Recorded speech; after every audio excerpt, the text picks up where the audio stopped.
What really happened with your host, Mike Rivero. The history the government hopes you never learn. Here is your host, Michael Rivero. And aloha, America. Welcome to our show today. It is Friday, March 31st, 2017, end of the week, end of the month, and tomorrow, of course, is April Fool's Day. We don't do that sort of thing around here for the obvious reasons. We have lots of stuff to talk about today. The phone lines are open, 800-313-9443, 800-313-9443. Mike is in our control room, twiddling the dials, keeping us out of trouble, ready to answer the phone when you call on in. And, of course, today being Friday in hour number 3, the lovely Lady Claire will be joining us with her unique perspective on the world. Now, getting right on into it, there's been a fire and bridge collapse in Atlanta, Interstate 85. Fire started. They still don't know what started the fire, but it burned for 20 minutes, and then the bridge overhead collapsed.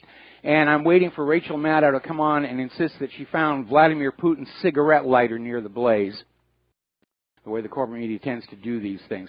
There's been an interesting development in this whole Hillary Gate, email gate, whatever you want to call it. And apparently Chuck Grassley has revealed that Secretary of State Hillary Clinton and 6 of her aides still have access to top secret and classified information. Now, the way the rules are supposed to work, when you are involved with anything involving classified information, you have to be vetted, you have to get a security clearance, you then have to follow the rules on the proper handling of the classified material, which Hillary didn't. She was very careless. I mean, that's what she is saying. I think something else was going on. But for the moment, we will stipulate that Hillary Clinton is a very careless person with classified information. Then, when your job is over, you surrender that information back to the originating body, or you certify its proper destruction. And your security clearance at the higher levels is revoked. It can be reinstated, but it's revoked. You're not supposed to have access to classified information if you're not in a job that requires it. And Grassley has now basically blown the whistle that Hillary Clinton and 6 of her aides, after she stopped being Secretary of State, still had access to top secret classified information. Why? That's a very, very big question. If she's not Secretary of State, if she's a private citizen, which is technically what she is while she was running for the office of president, she's still a private citizen today. She should not have access to any of that information. What is she doing with it? Now, for me, the big unanswered question remains.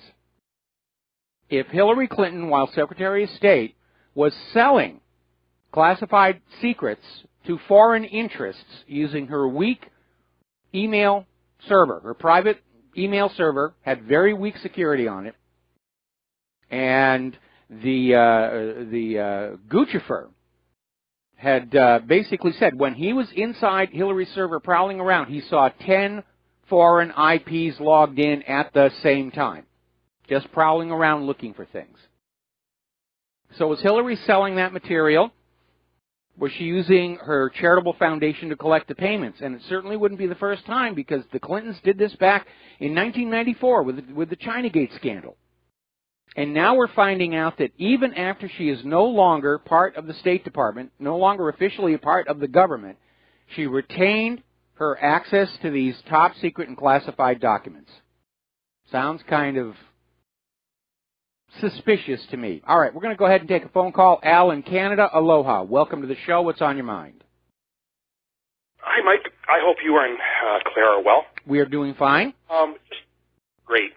Just a couple of quick things. The last couple of days I wasn't able to reach your website. I had to use a proxy.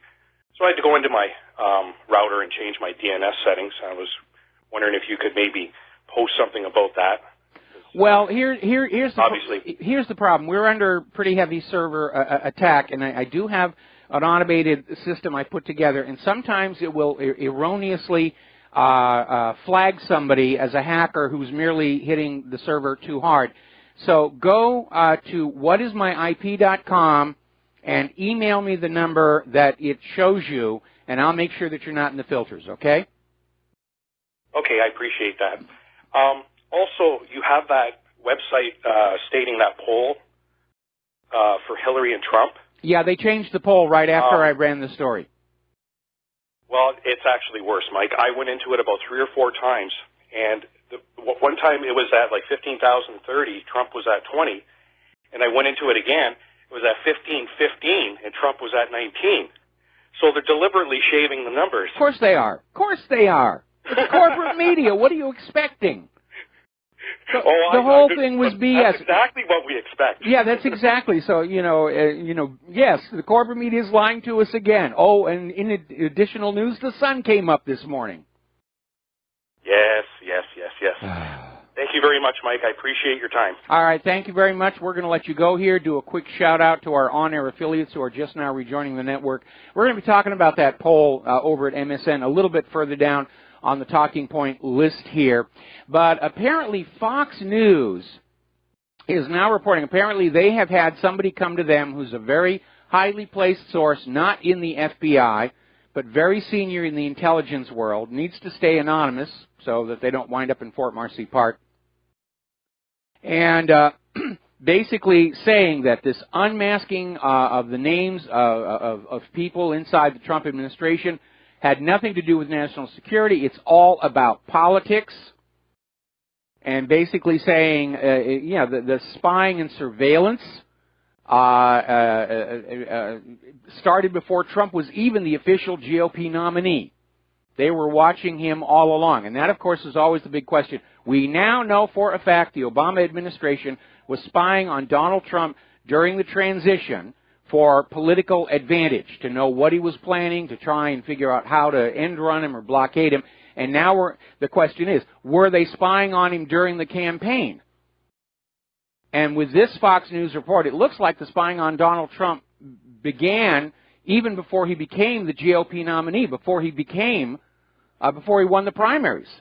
So, yes, they were spying on a rival political candidate. This is Watergate all over again.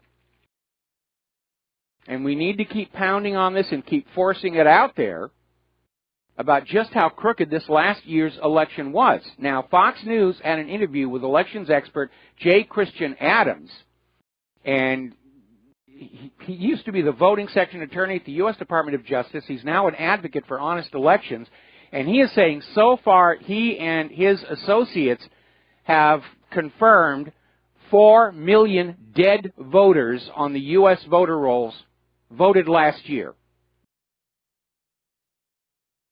So between the 4 million dead voters, the 3 million illegal immigrant voters, Hillary's claim that she won the popular vote has just evaporated. Now, a very interesting little question being asked by Investment Watch blog. Is Russia interfering with the U.S. political system, or is it Israel? Yeah. Go on over and listen to those speeches at the AIPAC conference. Israel is openly tampering with our elections. They will pour huge amounts of money on pro-Israel candidates. They will move to get non-Israel supporters ejected from Congress. Just look at Cynthia McKinney. Everyone's screaming about possible Russian interference in our election system, and Israel's doing it out in the open. And the attitude seems to be, well, of course it's okay for Israel to tinker with our elections, They're God's chosen people, and they're special, and we have to let them tamper with our political system, but Russia better not do it. Paul Joseph Watson is out there on Twitter pointing out something that's actually kind of obvious, but it's worth saying anyway. In the last 3 months, virtually everyone who helped defeat Hillary Clinton has faced either official oppression or media smear. Yes, they have. It was only about a month ago the Washington Post was claiming my website and dozens of others were arms of Russian propaganda. Insert ominous music here. And of course, we're not. We're just reporting the news. We're reporting the news Hillary didn't want reported. That's what's frustrating her. She actually thought she could run and win the White House, and that nobody would be talking about all the Clinton scandals going all the way back to that CIA gun and drug running operation in Arkansas in the mid-1980s. And boy, was she wrong. There's a lot of people inside that establishment who are still not realizing how the Internet and the independent media has changed the fundamental nature of the way information flows through our society. They still dream that they live in a world where the politicians tell the media what to tell the people to believe, the media tell the people what to believe, and the people believe it. And that was, for the most part, true back in the 1950s and 1960s. That's not today. It's not even close to being today. And some of the people inside the establishment still haven't really picked up on that new reality. Story coming on out from the Gateway Pundit, confirmation. John Podesta's company was paid 1 billion rubles from the Russian government, that's about $35 million U.S., while he was advising Hillary Clinton and Barack Obama. So here we have another example of a Russia connection that is actually documented, for which there is actually evidence, and everybody is looking over at Donald Trump. We've got to find something. We've got to find something. I was listening. Oh, we just lost our connection to RBN again. Over there. All right, well, I'm going to keep on talking about this. I was listening to the press briefing by Sean Spicer. And I kept hearing the same thing coming out from the assembled reporters.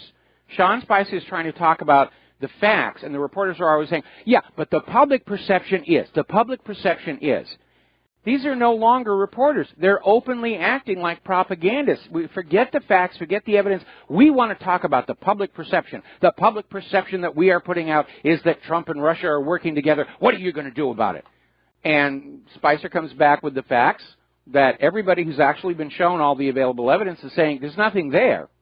And the reporters keep coming back, yes, but the public perception that, and that's really the crux of it. Sean Spicer wants to deal in the real world, and the corporate media is still out there talking about the public perception, which they are manufacturing. And they are really, I'm sorry to stumble here, but I'm trying to communicate with our control room at the same time I'm talking to you. But they really are the embodiment of this idea of the post-truth world. They've even got a label for it. And the idea is we should all get used to the idea that we live in a society where truth and facts don't matter anymore. What's important is what we get you to believe, what your perceptions are. And if we control your perceptions, we control you. No, you don't, because I tend to be a person who looks at the facts and the evidence rather than what a talking head will say to me. Okay, something must have gone really wrong over there at RBN, and I don't know why. Everything else seems to still be working here. Yeah, we're still on the air on BAM user. Okay, I am not getting any reply at all from RBN, so we'll just wait until they come on back. All right, so BuzzFeed is now being sued for defamation regarding Russian interference in U.S. election. Actually, to be more accurate, they're being sued for publishing that discredited report from that British spy that Donald Trump and 2 prostitutes were doing golden showers in the presidential suite at the Moscow Hotel. Completely discredited. Never happened. But BuzzFeed ran with it because it makes Trump look bad. And so now they are being sued. And it is a reality that if you are running defamatory stories and you don't have your facts behind you, you can be sued.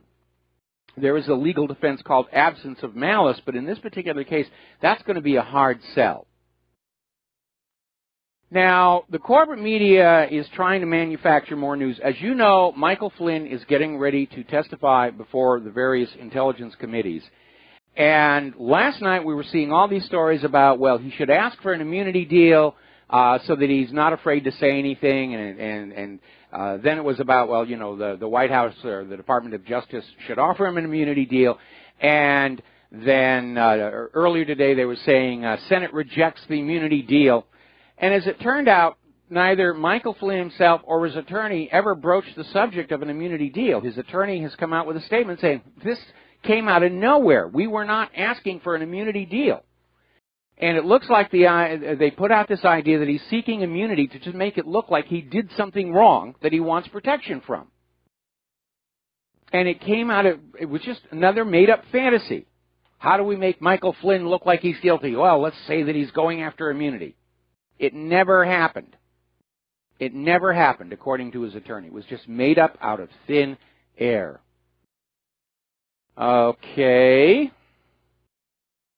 Now, CNN came out with a story that Russian activist, former deputy head of the Parnas Party, Vladimir Kara-Murza, had been poisoned and was in a coma. And basically, Manpur, in the analytical Manpur program, supposedly he's on the list of critics of the Kremlin who are being silenced. As it turns out, Kara-Murza is perfectly healthy, he's perfectly fine. He posted a current picture of him. In fact, apparently he just had a meeting with John McCain. So, more fake news. Now then, this is what the caller called in about. MSN earlier today put up this bizarre poll. If the 2016 presidential election were held again today, who would get your vote? And the numbers were obviously massaged because when I first saw the poll, they had Hillary Clinton 69%, Donald Trump 16%. Now, there really isn't much of a point to this poll other than to sell the idea that the American people have had a change of heart and they want Hillary Clinton in and Donald Trump out, possibly as a propaganda prelude to an actual coup d'etat that's being planned. Now, as I was looking at the poll, Hillary's numbers were dropping and Donald Trump's were gaining. When I posted it to what really happened, it was down to 66 to 20%. And apparently it continued that slide. And shortly after I ran this story, MSN changed the poll.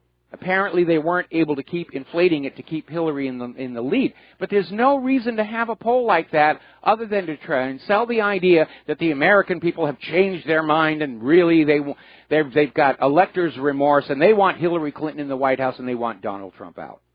More corporate media bovine excrement here.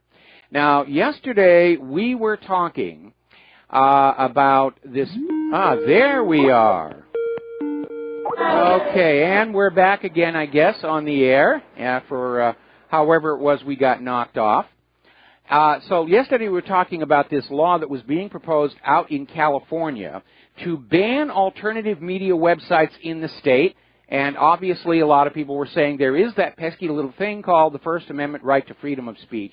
And sure enough, the legislature has dumped that bill now. They've just thrown it on out. But the fact that they're even talking about laws to ban independent media tells you just how afraid they have become, just how influential the independent media is, and how scared corporate media is. Their revenues are dropping, their audience dropping, advertisers are leaving them, they're running on vapors over there, and they can't change their business model, which is we tell your lies for big bucks, and they're trying to find some way to get rid of the independent media, and this bill from California is just absolute proof that they're just ready to ditch the Constitution and the Bill of Rights to retain power over you. We're going to take a break for commercials here, try and figure out what was going on with our connection, and we'll be right back.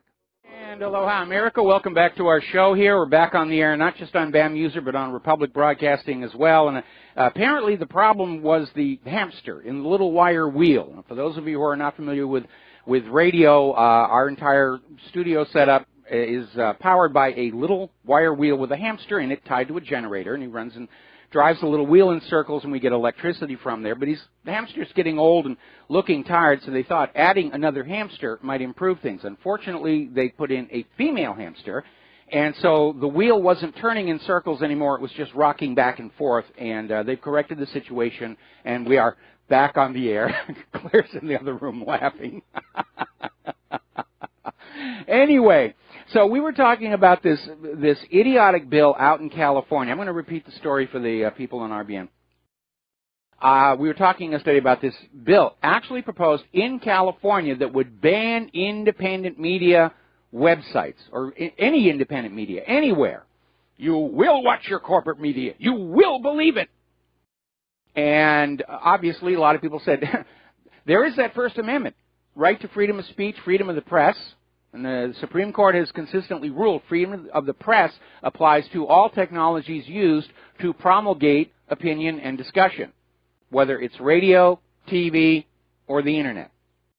So the California legislature has now ditched that bill. But as I was saying before, the mere fact that they were trying to put such a bill through shows you how afraid the establishment has become of the independent media and how influential the independent media really is. So, there we are. Now then, let's turn over to the war zones, emphasis on the plural.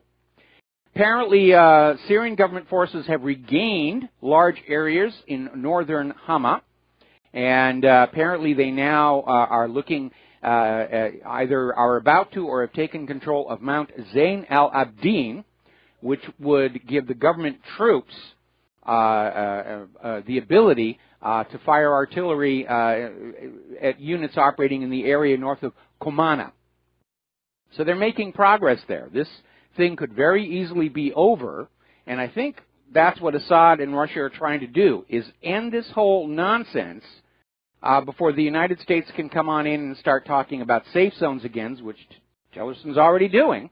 You know, we need to carve a safe zone out of Syria so that the people unhappy with Assad can live there, which I guess would include John McCain and Nancy Pelosi and all the war hawks here. And I would be, you know, I got to tell you, that would be a really good idea. Let's carve out a little piece of the Middle Eastern desert and take all of our war hawks who think the Middle East is worth dying for and just drop them in there, you know, and we'll parachute in some food and water every once in a great while. And just let them, you know, if they want to fight over the Middle East, we'll let them go fight over the Middle East and leave the rest of us alone here. Now, Russia today, of course, is reporting on what's going on in Syria. And they were up near the strategic Euphrates Dam. And Russia today is saying they're seeing the U.S. so-called advisors right on the Raqqa front line. Advisors. We've heard that one before. We heard that in Vietnam. Oh, we're not sending your kids over to actually fight the war in Vietnam. They're merely advisors. And after we lost about 60,000 of those advisors, the war was over, and we had lost here.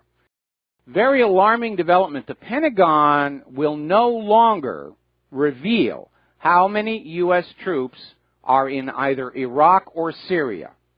You don't need to know, because you gosh darn American people, you just have a bad habit of getting really upset at all of your children that we're sending to these places here, so we're just not going to tell you anymore how many are over there.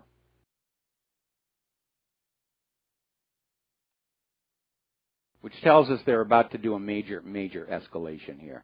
Now, the European Parliament did a fact-finding trip down to Syria, wanted to see for themselves if things were as horrific as reported in the Western media, and to nobody's surprise, found that the reality in Syria completely contradicts what is being reported in the European and American corporate media.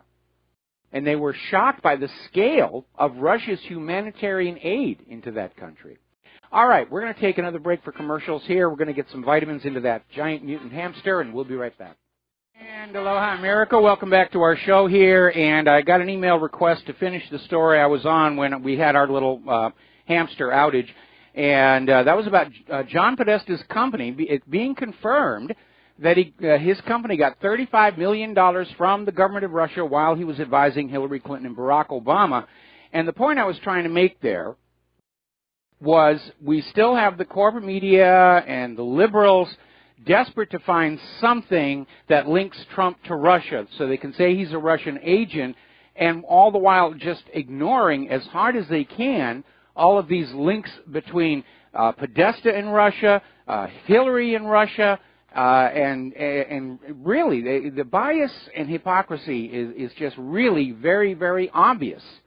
There are real cases of collusion between Russia and U.S. political figures, and they're trying to make one up about Donald Trump.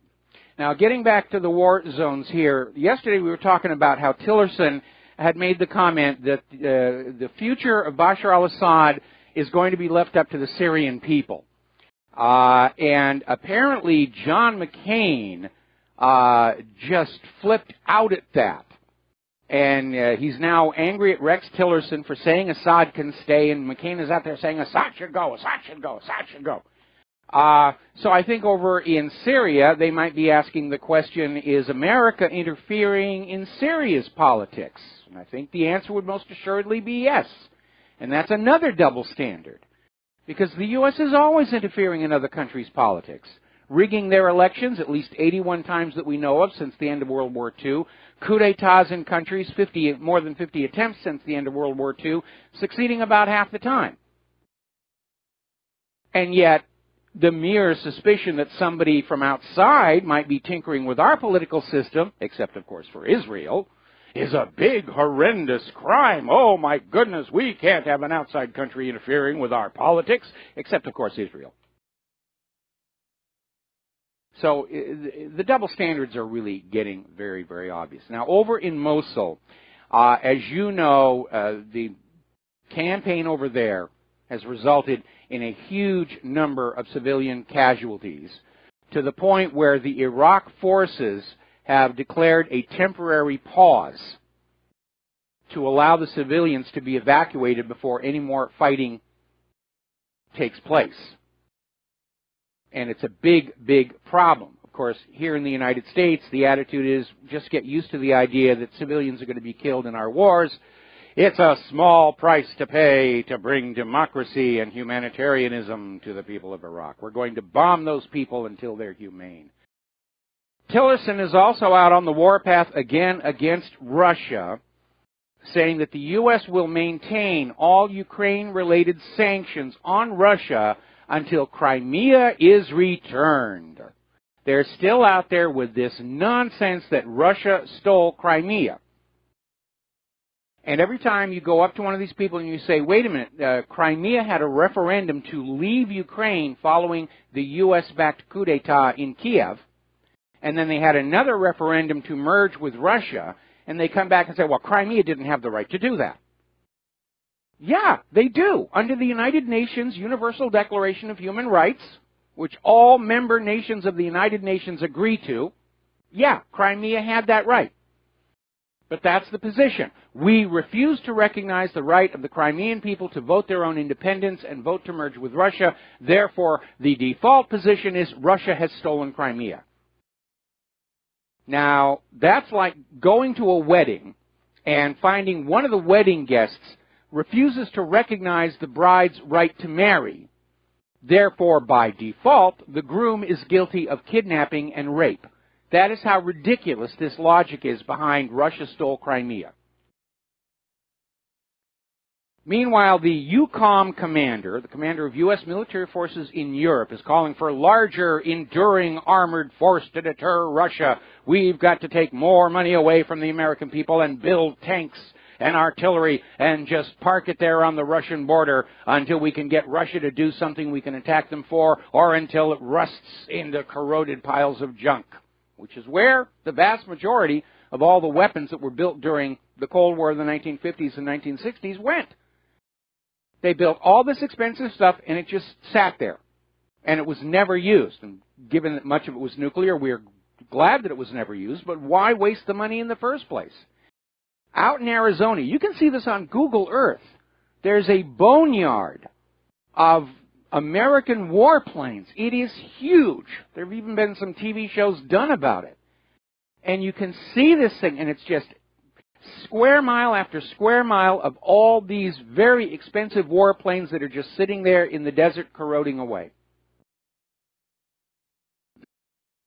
Now just imagine all of that money being, instead of making this stuff to sit there in the desert and rust, had been put into, shall we say, upgrading the Oroville Dam, or reinforcing that bridge in Atlanta, or providing safe water systems to American cities, or things like that.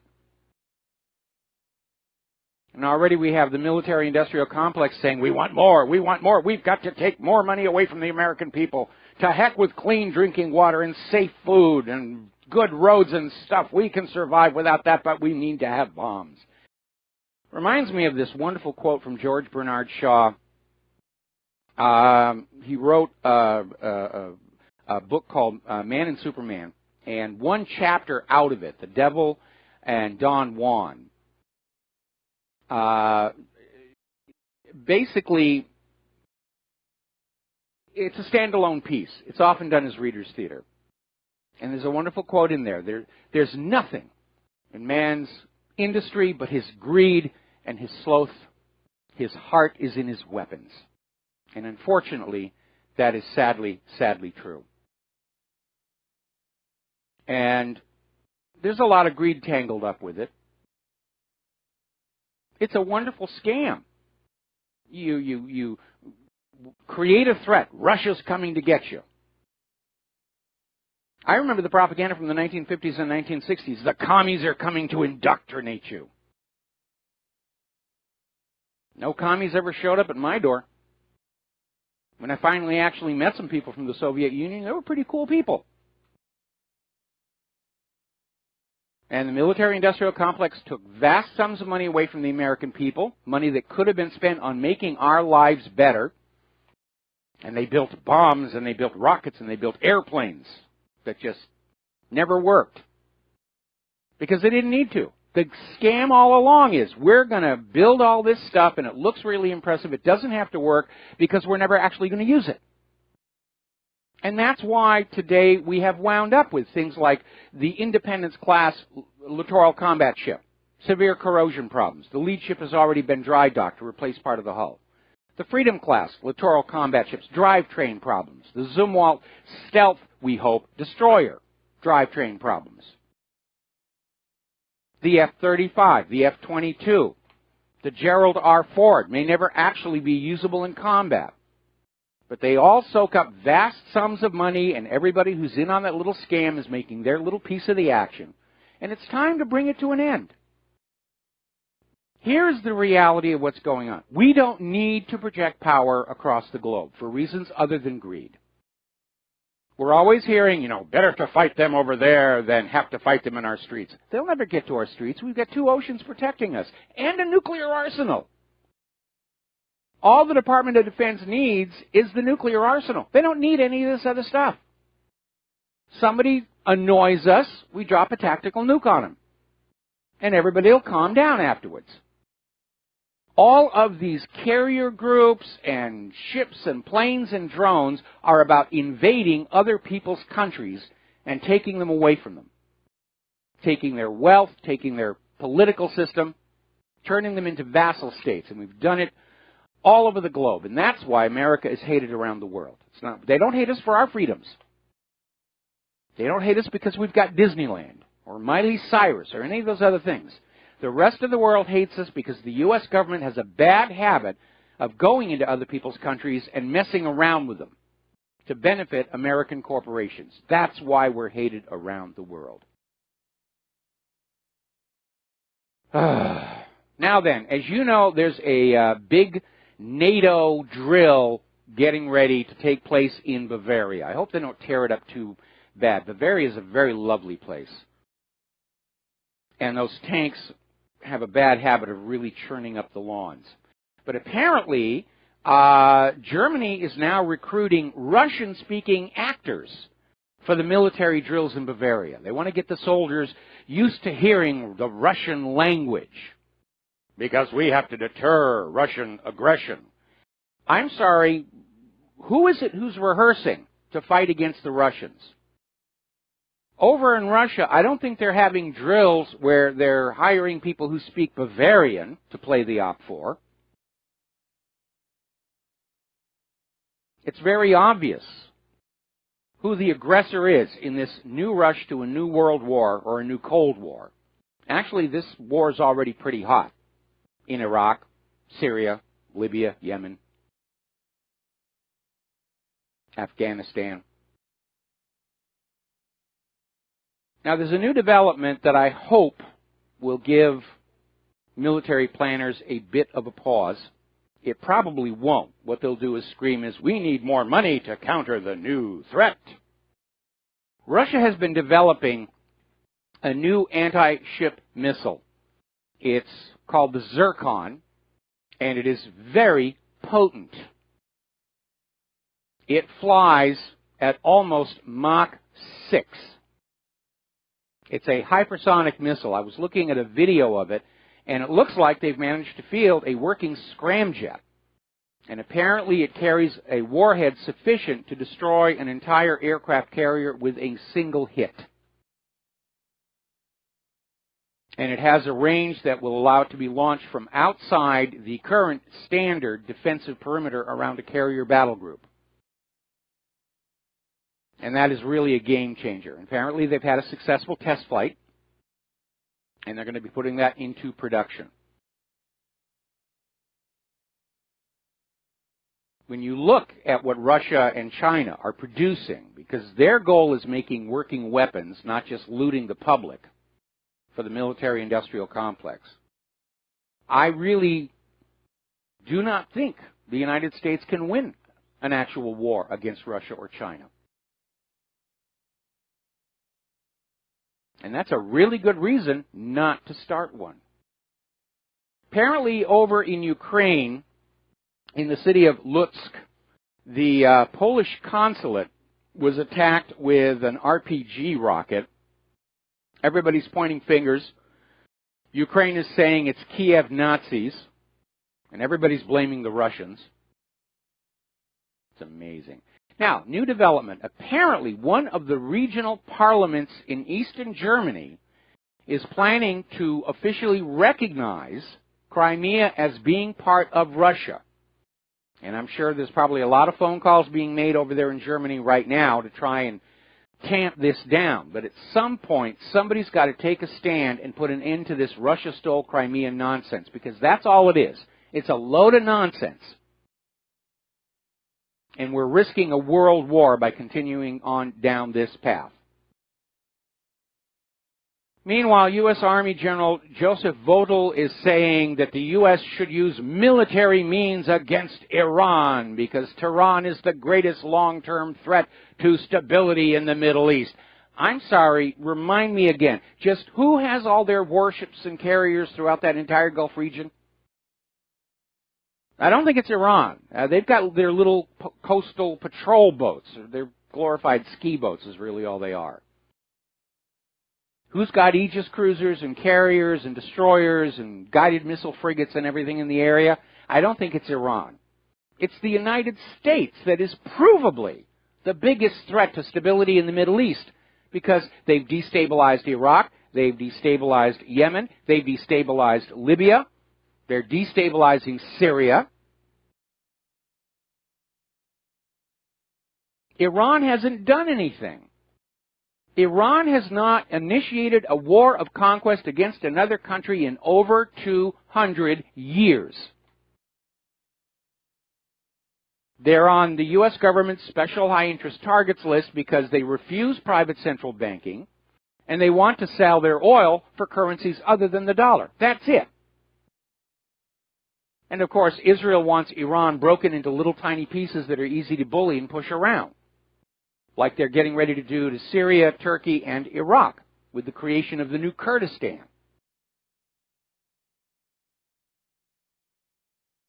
Even Tehran has come out and said, you know, maybe if you want things to calm down and be more stable in the Middle East, the U.S. should get its assets out of the Persian Gulf.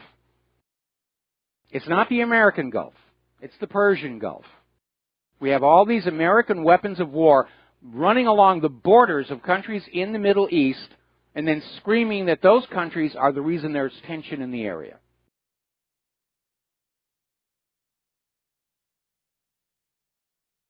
Now, the U.S. is warning China that they are losing patience over North Korea. The U.S. ambassador to the United Nations said China can and must do more to force North Korea to halt its nuclear and missile programs.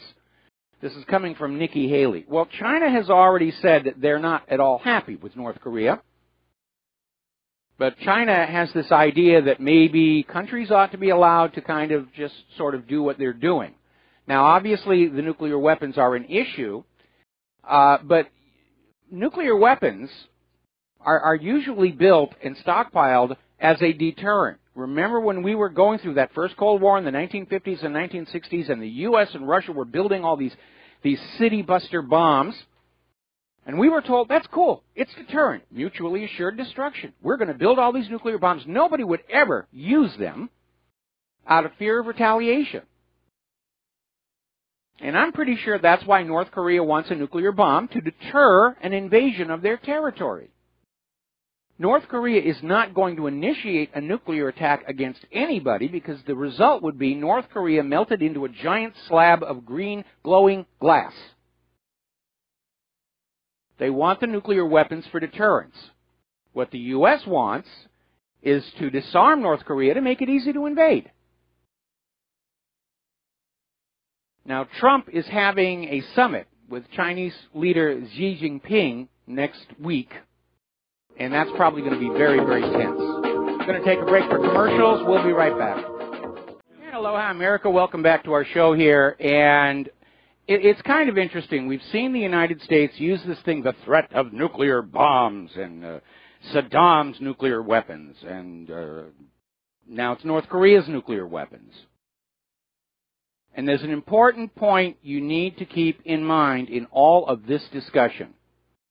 Because for all this talk about Saddam's nukes and Iran maybe getting nukes and North Korea's got nukes and we've got to be afraid of all these people, in all of history, one and only one nation has ever actually used a nuclear weapon of mass destruction against the civilians of another country. And that's the United States. Now, the propaganda was put out that by using the nuclear weapons at Hiroshima and Nagasaki, it forced Japan to surrender, and it actually meant there were fewer deaths than would have resulted from an invasion of the Japanese main islands. The reality is, Japan was already trying to surrender before the nuclear weapons were used. They knew they had lost. They were sending envoys to talk surrender, who were not being allowed in. And the reality is, the U.S. government dropped those nuclear bombs on Hiroshima and Nagasaki to demonstrate to the rest of the world, first, that we had such weapons, and two, had the political will to use them on civilians. So I think before the United States starts pointing fingers at the risk of nuclear attack from other countries, they need to look in a mirror. And even North Korea is out there saying that the United States screaming about North Korea's nuclear development, or anybody else's, is a cover for the fact that the United States doesn't want to join a global disarmament. The U.S. wants every other country to give up their nuclear weapons, except the United States. But the nuclear weapons supposedly are a deterrent. As long as North Korea has nuclear weapons, it's going to make it very hard for anybody to successfully invade them. North Korea won't even have to use the nuclear weapons for that deterrent effect. If Iran gets a nuclear weapon, the same thing applies. They won't have to use the nuclear weapon. Its mere presence will discourage foreign invaders. It's exactly the same thing as having a gun in your house and everybody in the neighborhood knowing you have guns in your home. It discourages somebody from trying to break on in and steal what does not belong to them. I don't have a problem with North Korea having nuclear weapons. They're not going to initiate a first strike against anybody. Why give up that deterrent value? Because once you've used the nuclear weapon and no longer have it, there's nothing protecting you from a retaliatory strike. Just think these things through and you'll realize what a total load of bovine excrement all this nuclear North Korea stuff is. We'll be right back. And Aloha, America. Welcome back to our show. Hour number 2. The phone lines are open, 800-313-9443. Now, the U.S. is going to deploy F-35s to South Korea for joint drills. This is a show of force against North Korea, and I'm sure North Korea is realizing that the F-35 really isn't that much of a show of force. It's been declared by imperial fiat to be ready for combat, even as they admit major portions of the system still don't work. Helmet doesn't work. The internal cannon doesn't work. They've solved that by bolting an additional cannon to the belly, like they did to the F-4s in Vietnam. More weight, less maneuverability. It really is a real boondoggle, and nobody wants to admit it. Meanwhile, they're talking about saving money at the Pentagon by retiring the F-15s, which, yes, they're older aircraft and they've got their own series of problems, but they can at least out-dogfight an F-35. So they're putting these things out there to basically show, we have operational F-35s in Korea. They're taking a real risk. All it's going to take is a couple of crashes of that aircraft to really underscore the fact that it is not worth the money that's been poured into that thing. Now, here's a very interesting story. It's coming out of Italy. Apparently, Italian police arrested 3 Kosovo Muslim men and a child, for some reason, on suspicions of trying to blow up Venice's Rialto Bridge. If you know anything about Venice, Italy, the Rialto Bridge is an iconic image. It's this enclosed bridge, looks like an inverted V. It's over the Grand Canal. No, it's not the Grand Canal. It's one of the other large canals, but not the Grand Canal. And they're out there describing this as an ISIS-inspired plot. This is the new buzz phrase. We started seeing this following that terror attack in London at Parliament.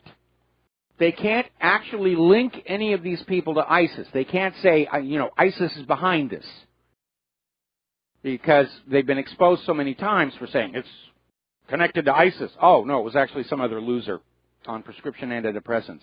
So now the new buzzword is ISIS-inspired. From now on, anything bad that happens, it was inspired by ISIS. Guy steals an ice cream cone. Oh, it was inspired by ISIS. Somebody beats their dog. Oh, they were inspired by ISIS. That's going to be the new buzzword, the new propaganda. They're ramping up ISIS as the boogeyman again ahead of a new false flag terror attack. And I love the way that Noam Chomsky was almost telegraphing this when he came on out and he said, Donald Trump is going to do a false flag attack. It's going to be Donald Trump when the false flag attack happens. Sure it is.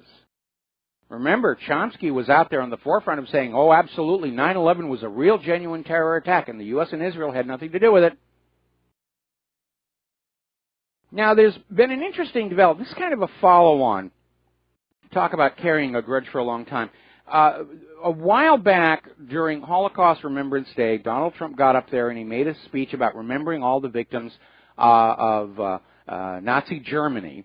And he did not specifically mention the magic words 6 million Jews, which prompted a huge outcry from Israel. And it was explained to Israel that Donald Trump wanted to commemorate all of the people who were victims of the Nazis, not just one group. And Israel got very upset about that. And so, interestingly enough, story that actually came out of the Times of Israel saying that this idea that there were millions of non-Jewish victims of those slave labor camps has no basis in fact. It's only contributing to Holocaust denial efforts to say that there were non-Jews who were in those camps. Of course there were non-Jews there. The Red Cross records show it. So Israel's attitude is nobody should question the story about 6 million Jews killed in the slave labor camps of Nazi Germany, but forget about all the other people who were in there as well. Forget about how the gays were sent to those same camps and how the gypsies were sent to those same camps and mentally retarded people were sent there. They don't want anybody diluting the sympathy game.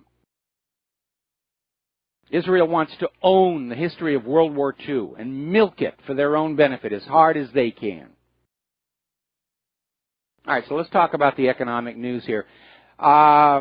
We have been seeing a lot of problems in the automobile industry.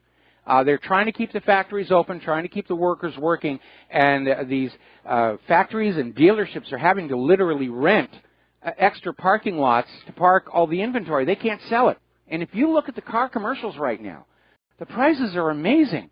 If anybody actually had money, this is a time to be buying the cars. Of course, if everybody had money, the prices would be higher. But apparently, the car crash, if you will, has reached used cars. And they're expecting that used car prices may fall as much as 50%. That'll be good news for Claire and I, because we're going to have to replace this Honda at some point real soon. But nobody has money. That's why we're still driving a 17-year-old Honda. We're going to do a quick shout-out to our on-air affiliates who are just now rejoining our network. Now, over in Iowa, some of the counties in Iowa have started wage hikes for the people living in their counties. But apparently, yesterday, Iowa Governor Terry Branstad signed House File 295, which prohibits any county or city in the state from exceeding the statewide minimum wage of $7.25 an hour, which is the same as the federal minimum wage, has not changed since the 2008 Wall Street meltdown. So the Iowa governor blocked minimum wage hikes approved in several counties. Now, here is the part that really bothers me. The reason our consumer economy is locking up, the reason the governments are going deeper and deeper into debt rapidly, is because ordinary people don't have any more money. High-paying jobs are being replaced by low-paying jobs. Some people are working 2 and 3 jobs just to get by. And somebody somewhere needs to wake up and realize that before you can expect ordinary Americans to buy what you are selling in the stores, to buy those manufactured cars, to buy big screen TVs, to buy new homes,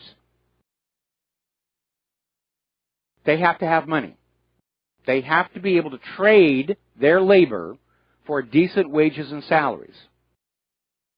Before the American people can be expected to pay higher taxes, like carbon taxes, they have to have an economy that allows them to trade their labor for decent wages and salaries. Everybody who's trying to keep wages and salaries down are effectively slitting their own throat over the long term. And I find it amazing that nobody seems able to grasp this very simple concept. Somehow, money has to be recycled down from the top of that pyramid where it is intensely concentrated right now, and it has to be brought back down to the bottom as decent wages and salaries for the American people. Following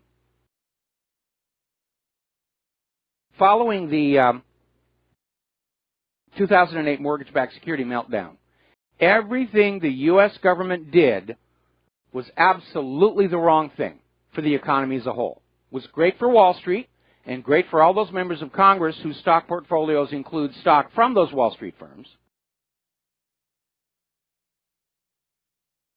But it was bad for the nation.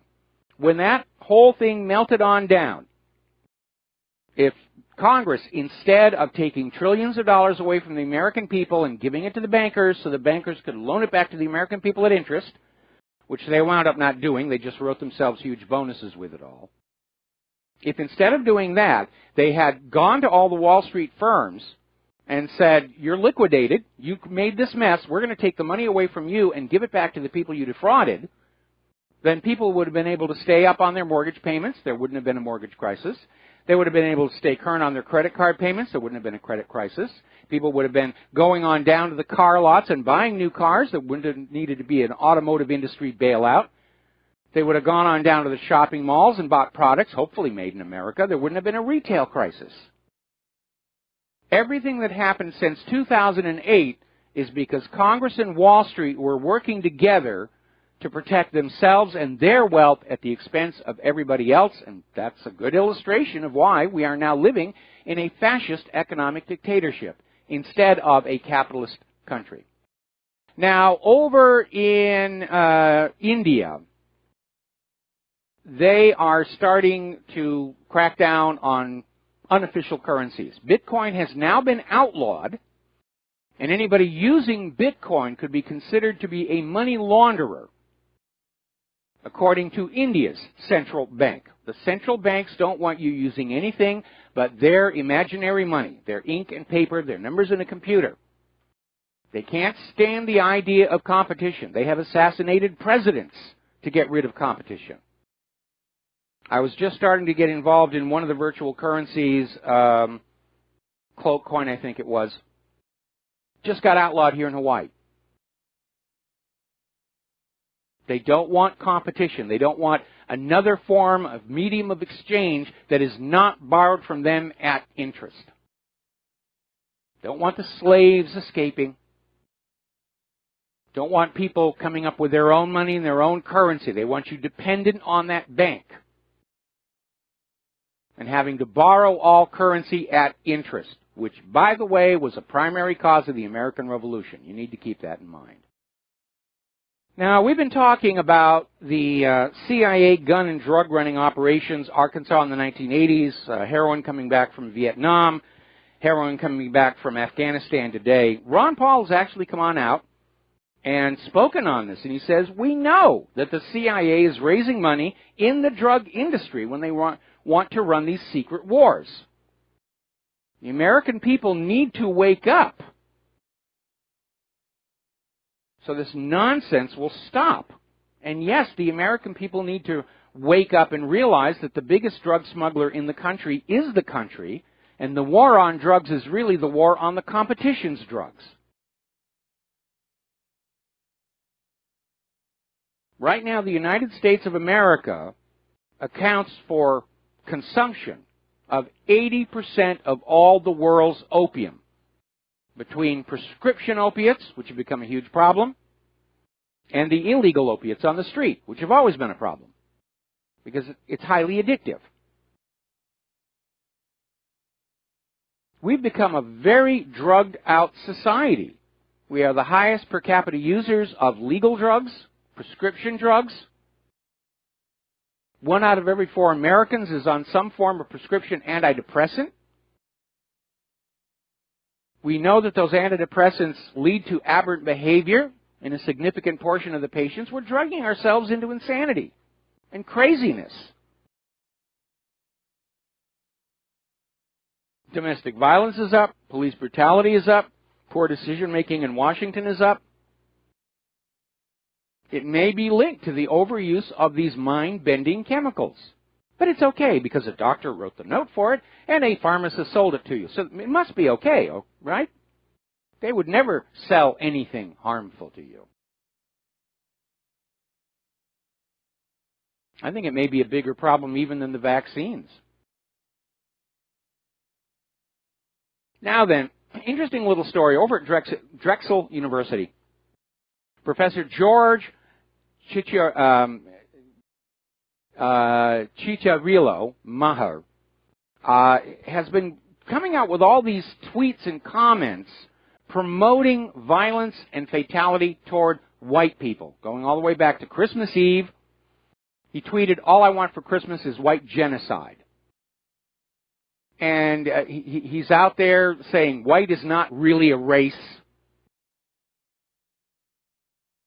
And he still has his job. The university has said, well, yes, what he's saying is reprehensible, but we support the principle of the right to freedom of speech as long as you're not criticizing Israel.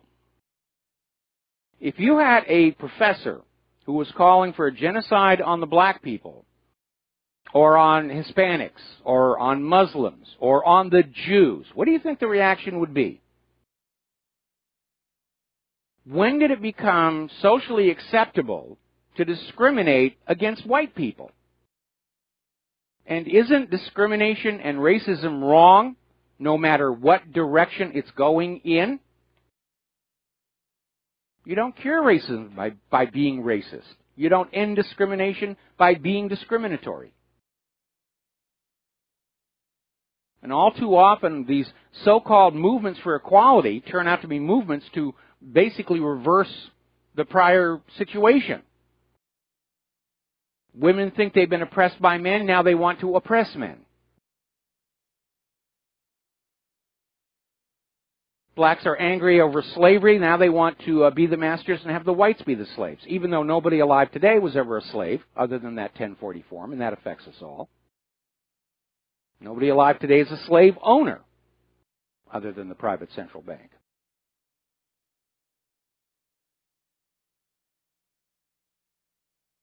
Maybe it's because of the prescription antidepressants, but it seems to me like our country has lost its common sense.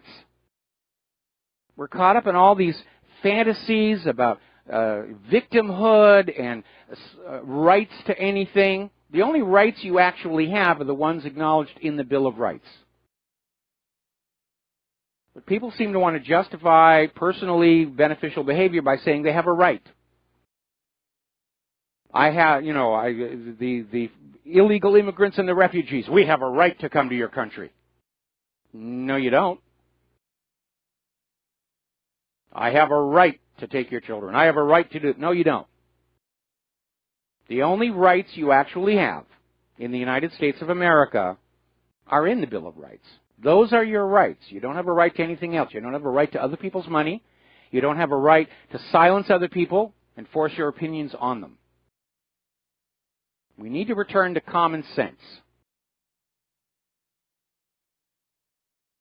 Now, getting on to immigration proper, right now Britain is in the top 10 most dangerous countries in the world to live in, based on all the terrorist and refugee violence over the past 30 days. Huge volume of problems have been brought into Great Britain with all of these refugees coming on in. And it's made Britain hit that top 10 list of most dangerous countries to live in the world. They're still trying to keep a lid on all this in the corporate media. And they can't, because too many people have been affected.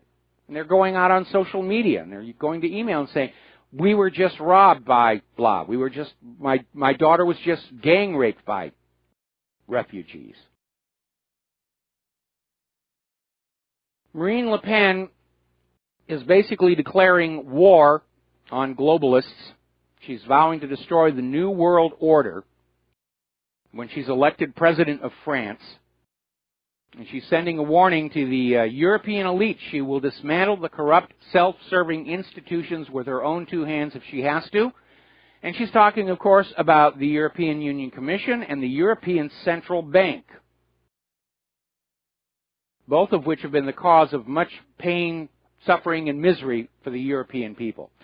Now, the scientist who predicted Donald Trump's election victory, and was laughed at when he did that, Serge Galam, is saying that it looks to him like Marine Le Pen is very likely to win the French presidential vote. And like Donald Trump, she may have to overcome a huge amount of election fraud to do that. And he's basically saying that even though the polls are showing Marine Le Pen's lead over her rival is not all that great, the numbers he's looking at are seeing that the people who are not voting for Marine Le Pen are not likely to get out to the polls anyway.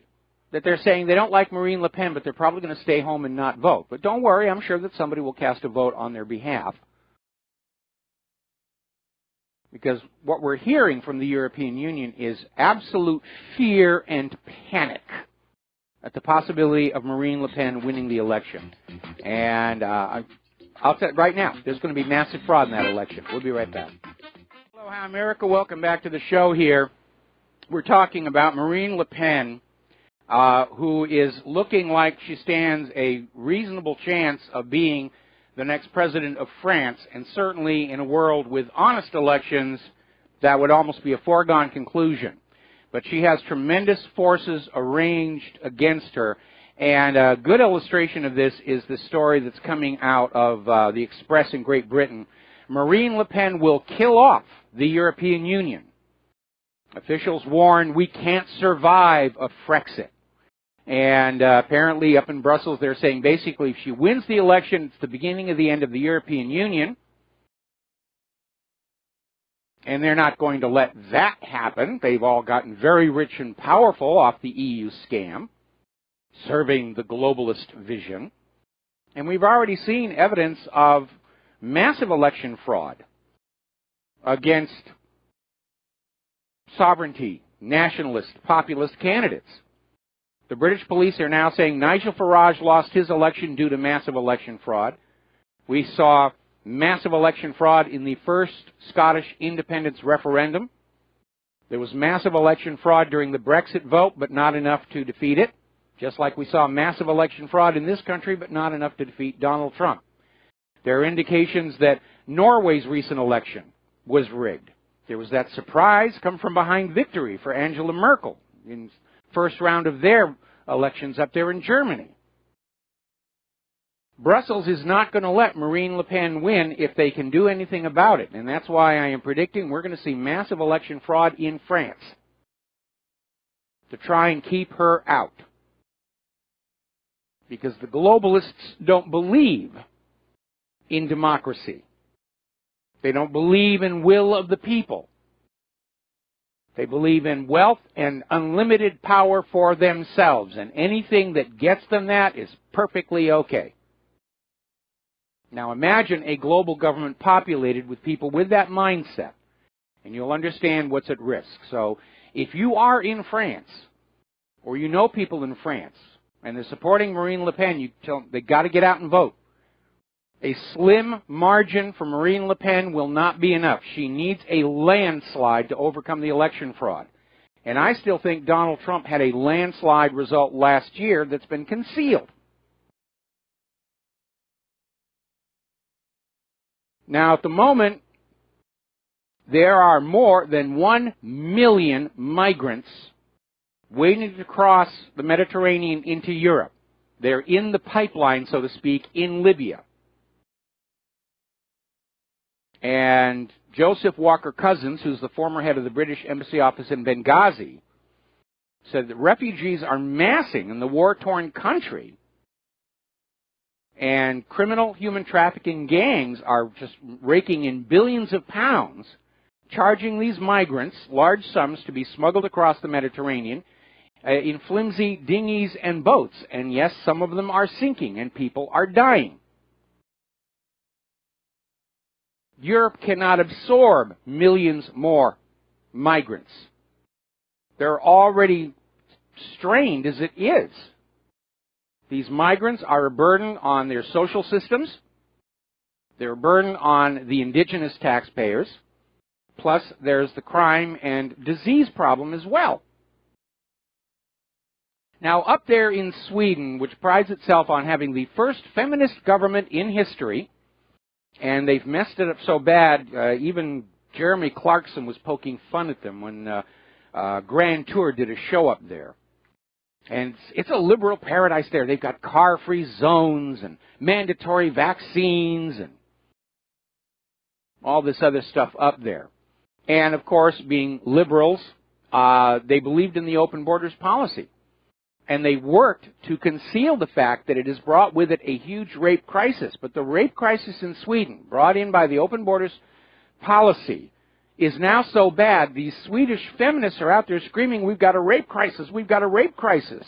And they're actually starting to leave the urban centers because of the high risk there. So the first feminist government, got to take a break for commercials, we'll be right back.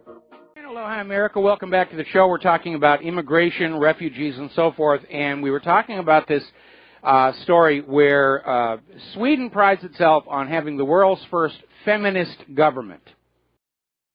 And, of course, they've been going along with this liberal, globalist, open borders policy, and has led to Sweden being effectively the rape capital of the world. And so the first feminist government of the world opened the door to migrants, and now they're screaming they no longer feel safe. They're being assaulted and harassed and raped, and how could this possibly happen? And as we'll always be the case when it comes to liberals. They will never admit they made a mistake. It'll be somebody else's fault. Our policy is perfect. You messed it up. You did something wrong over here. Okay, let's see. We're going to take a phone call. John in Arizona, aloha. Welcome to the show. What's on your mind? Hey, aloha, Mike. How you doing? Doing fine. Good to hear, man. Hey, I'm so sick of this. They're using all this depleted uranium on the Iraqis and the Yemenis. And, I'm being cornered to take all these drugs. My girlfriend's being cornered to take all these drugs. I mean, these chemical cartels are out of control. Yeah, they are. They absolutely are. And it's almost like the illegal drug cartels have merged with the legal drug cartels, and now it's no longer enough to be selling addictive medications. Now they're just getting the government to say, you will buy our drugs, and you will give us your money. And it's huge amounts of money involved. I mean, the vaccine industry all by itself is $30 billion a year. Yeah, I don't take any vaccines because, it's like I know they have, lead and mercury and formaldehyde and peanut oil and all that stuff in them.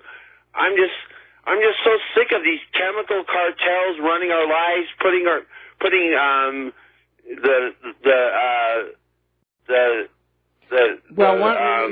one of the thinkings there, because we're still finding out what's actually in the vaccines, and some of it's very unpleasant.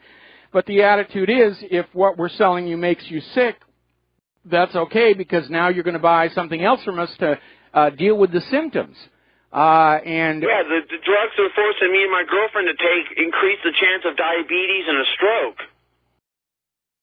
It is out of control. It is out of control, and I think in the blueprint for the new America, there has to be a basic recognized human right that you have a choice what goes in your body or does not go into your body, whether it's food or medication, that ultimately you have a right to say no about allowing known dangerous chemicals to be forced on you.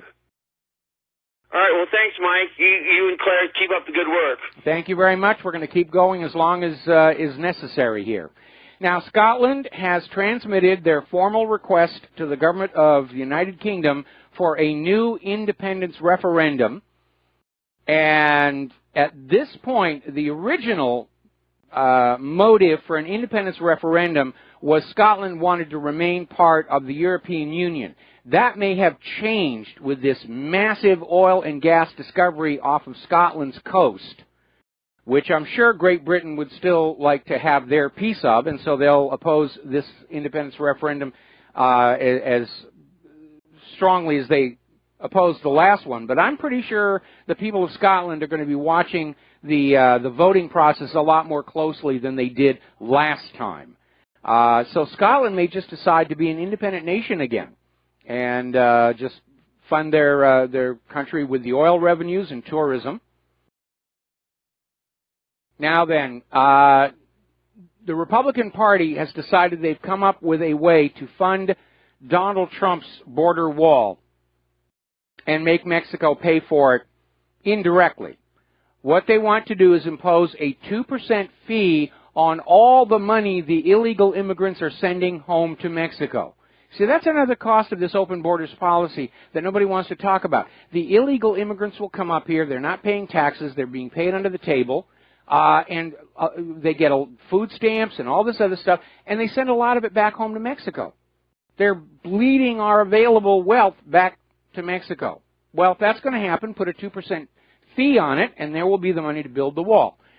Personally, I don't think we need a wall on the border with Mexico. All we have to do is start enforcing the existing immigration laws. And if we take away the incentive for people to come to this country illegally, they will stop coming here. Cut them off from the food stamps, cut them off from welfare, cut them off from SNAP or whatever all these other programs are. Just say, if you come up here and you're not a citizen, you are going to starve to death. Start going after employers who employ these undocumented workers, or whatever the politically correct term for them is. Now, Texas Governor Greg Abbott has announced he will jail any sheriff who refuses to comply was Donald Trump's no sanctuary cities policy, and apparently they're putting some teeth into that because Austin, Texas has just been raided by Immigration Customs Enforcement. They've arrested at least 50 illegal immigrants. So it's starting. All right, we're going to grab ourselves a phone call. Sherry in Texas, aloha. Welcome to the show. What's on your mind? I'm going to back. Hi, Mike. I'm going to back up a little bit. It's about the drug thing. I remember a while back, mainstream media was talking about how we've got to do something about mental health as a solution for gun violence. You know, we've got to understand mental health better. And I got to thinking, you know, all that means is that more dangerous drugs will get out there and find new patients. You know, if they're approaching it from a mental health standpoint, then more drugs are going to be there to treat the mental health patients, and that could make gun violence worse. It will. Really, it will. I mean, yeah. Look at all these mass shooters that the gun grabbers are wagging at us to attack the Second Amendment, and they're all either on or withdrawing from these dangerous prescription antidepressants. Obviously, right. You know, approaching gun violence from a mental health perspective is making matters worse, not better. Yes, that's exactly what I'm saying. Step one is to ban the dangerous drugs like they do in Europe. Step two is to address the mental health and find a safe way to treat the anxiety and depression. And then step three is to see where we stand on the gun issue clearly and really attack it without this other stuff in the way, because it's just, we'll never get around to understanding if, you know, how to balance and have the right gun laws until we get the drugs and the mental health issue out of the way. Well, I mean, most of the anxiety and depression and repressed rage in the American people is coming from the abuse of government and bankers. If they were to back off, we'd all calm down and be absolutely zen-like calm and tranquil and peaceful. But what we have is a government which is following the model that Aldous Huxley put out in Brave New World, a government that oppresses its people and enslaves them, and then drugs them so that they don't react with anger to how they're being treated. And that's exactly right. that. You know that we are already in a country where they're ordering us to take vaccines. It's a small step to ordering us to take psychiatric medication. And by the way, remember water fluoridation? And we were all told it was going to help us fight tooth decay. Drinking fluoride has no effect on tooth decay whatsoever, but it is a mild tranquilizer. Oh, heck. I didn't know that. Yes. That's interesting. Well, thank you, Mike. All right, thank you. And I agree with you on the gun rights issue. Obviously, there are some people who should not be allowed to have guns, but I don't think banning all guns and traumatizing children to be afraid of guns is going to be the solution. And again, I came out of a very, very different world where we were taught gun safety, and guns were not mysterious objects. You know, the more you remove them, the more people are going to be fascinated with them because they're seeing them in movies and TV shows, and they think that's what guns are all about. And if they're taught the proper way of safely handling a gun and target shooting and hunting for food, you're going to see those problems go away. We had an open gun culture in the town I grew up in. Everybody had a gun. We took them to school, put them in the cloakroom, chased critters out of the farm fields on the way home. We never had mass shootings or anything like that. It just didn't happen. Anyway, listen, Sherry, going to let you go. I'm going to take another call here. Gaither in Oklahoma, aloha. Welcome to the show. What's on your mind? Hey, it's Gaither in Oklahoma. Gaither, I'm sorry. Sorry. I went down. It's all right. I went down to the hospital to drop off just some clothes for my daughter-in-law, and there was no place to park, so I parked by the helipad. And I didn't know what to do, and it was a bad parking spot, so I just reached the glove box. There was an old script in it for my wife, some bolstering or something. So I put it underneath the windshield wiper blade. I ran in the hospital. I come out, and a security guard standing by my car looking at the prescription. I go, well, every time I park here, they give me another prescription. He just looked at me, and I got in the car, drove off. And it was pretty funny. That is funny. It blew his mind. It was like, wow. That is funny. Anyway, it's a funny story. All right, thanks, Mike. Just something to laugh at. All right, well, thank you very much, and that's definitely a good way to get out of trouble. Last time I got pulled over by a traffic cop, and he come up and said, "Do you know why I pulled you over?" And I look at him and I say, "Because I'm black." You see a black man driving a fine, expensive car like this, and you just assume something has to be wrong, and that's profiling. And he started laughing, and he waved me off. Anyway, getting on back to more serious things here. Another WikiLeaks dump out there. This one is revealing another program by the CIA. It's called Marble. And apparently Marble is another program in which the CIA disguises their hacking tools as Russian, Chinese, even Arabic. And so from this point forward, you cannot trust anybody in the media who says we know that Russia or China or Iran has hacked into these computers, because, hey, it could very easily be the CIA pretending to be them to try and build a case to lead to war. I'm not buying this idea that North Korea is hacking our computers. That's probably another one of these CIA programs. All right, we're going to take another phone call. Rick in Nevada, aloha. Welcome to the show. What's on your mind? Hey, Mike, this sending of the feds into Austin to deal with the sheriff there for providing sanctuary to refugee or illegal aliens, that's a bad precedent, and it could lead to a constitutional crisis if the people of Texas have the backbone to stand up to the feds. Well, wait a minute. I'm sorry, but the sheriff is in violation of Title VIII. And the state's governor is saying he should go to jail. And let the people of Texas deal with it, though, not the feds. You know. Well, the governor of the state says, yeah, he's going to throw him in jail. Well, okay. If it's the governor of Texas acting on his own, great, but I don't want to see this precedent of... Well, if you have the state authorities refusing to enforce the law, then obviously the federal government does have to step on in. We're going to let you go here and get on back because I'm running out of time. We're coming up on the top of the hour and our clarification here. Now, apparently, if you are a software developer, user, open source kind of fan here, and for those of you on BAM user, I've got my little Pi set up here with a workstation. I'm having a lot of fun with that thing. Apparently, GitHub has been targeted by hackers, and it goes back to January. It's a very sophisticated piece of malware called Dimny, and it's got modules that do all kinds of different things. In fact, it's being described as a cyber weapon. It doesn't look like something that was written by an individual. It looks like something that was developed by an organized programming team, and it's very hard to find, very hard to remove, and it's been infecting developers who are putting their software up on GitHub. Now, stop for a moment and think, who is it who hates the open source movement?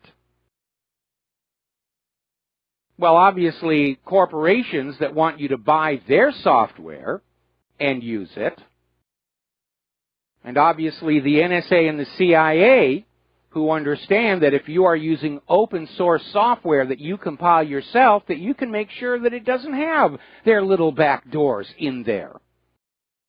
And so I'm not at all surprised that a very sophisticated cyber weapon, which, by the way, was being used against the Russians first, is being used against the open source movement.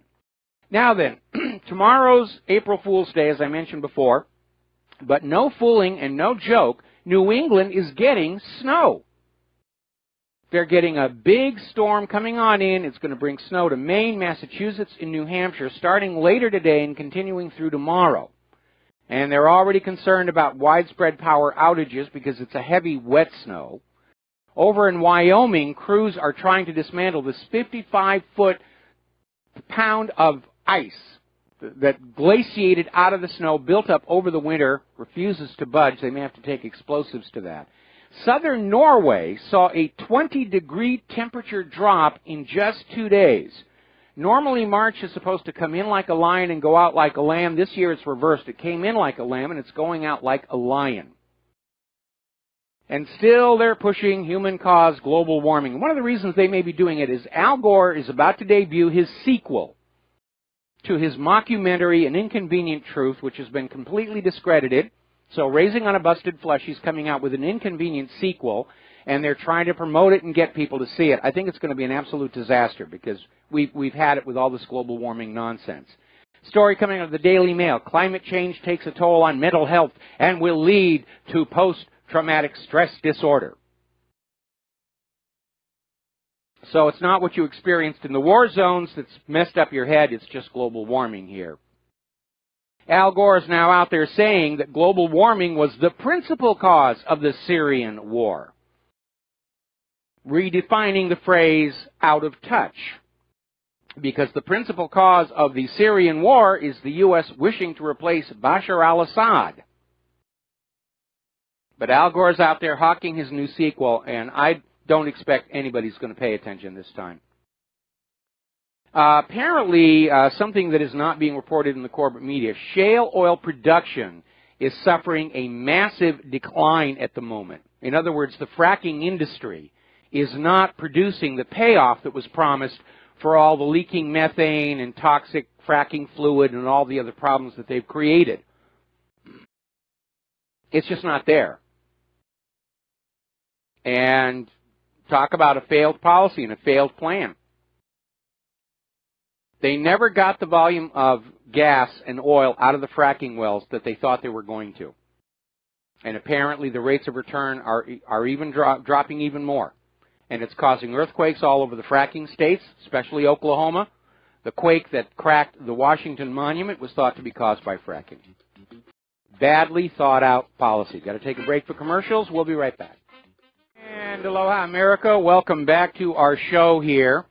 And apparently the CDC has now come out with a document that is revealing more about what's inside vaccine excipients, is the word they like to use, including African green monkey kidney cells and fibroblast cells from aborted human fetuses. Ooh, yummy. I just can't wait to have that in my arm here. Now, speaking of the antidepressants, story coming out of Natural News, apparently there was a really bad reaction to an antidepressant drug. This woman was on them, and she suffered hallucinations in which she thought she had killed her own children. It's amazing. Now, we were talking about the drugging of America, opiates, prescription antidepressants, along with all of this feminization issues and confusion and transgenderism. And I was wondering how much of this is really from birth, how much of it is socialized behavior, you should want to be a woman or whatever, and there may be a chemical component. And there's an article that came out of Green Med Info talking about the toxic chemicals that turn boys into girls. Because there's a lot of chemicals out there that start messing with the basic chemistry of your body. And a lot of that is tied in with your gender.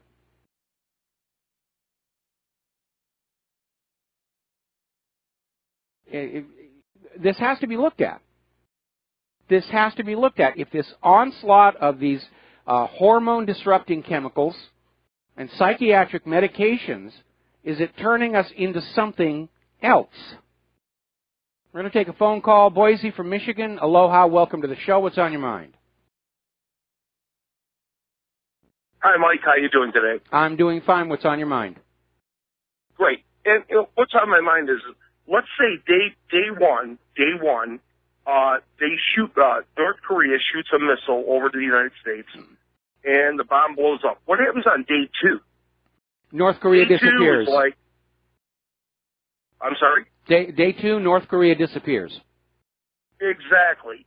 So why, we've got submarines and that can blow missiles off 24 hours a day, 7 days a week. I just don't know where all the fear's coming from here. I just don't understand, this big fear-monger thing. That you hit it right the second time. It isn't fear, it's fear-mongering. And what you need to remember is my parents' generation forked over $5 trillion, and back then $1 trillion was really a lot of money, to build America's nuclear deterrent. All the missile-carrying submarines, the bombers, the silos all over the Midwest, with the idea that nobody dared attack us.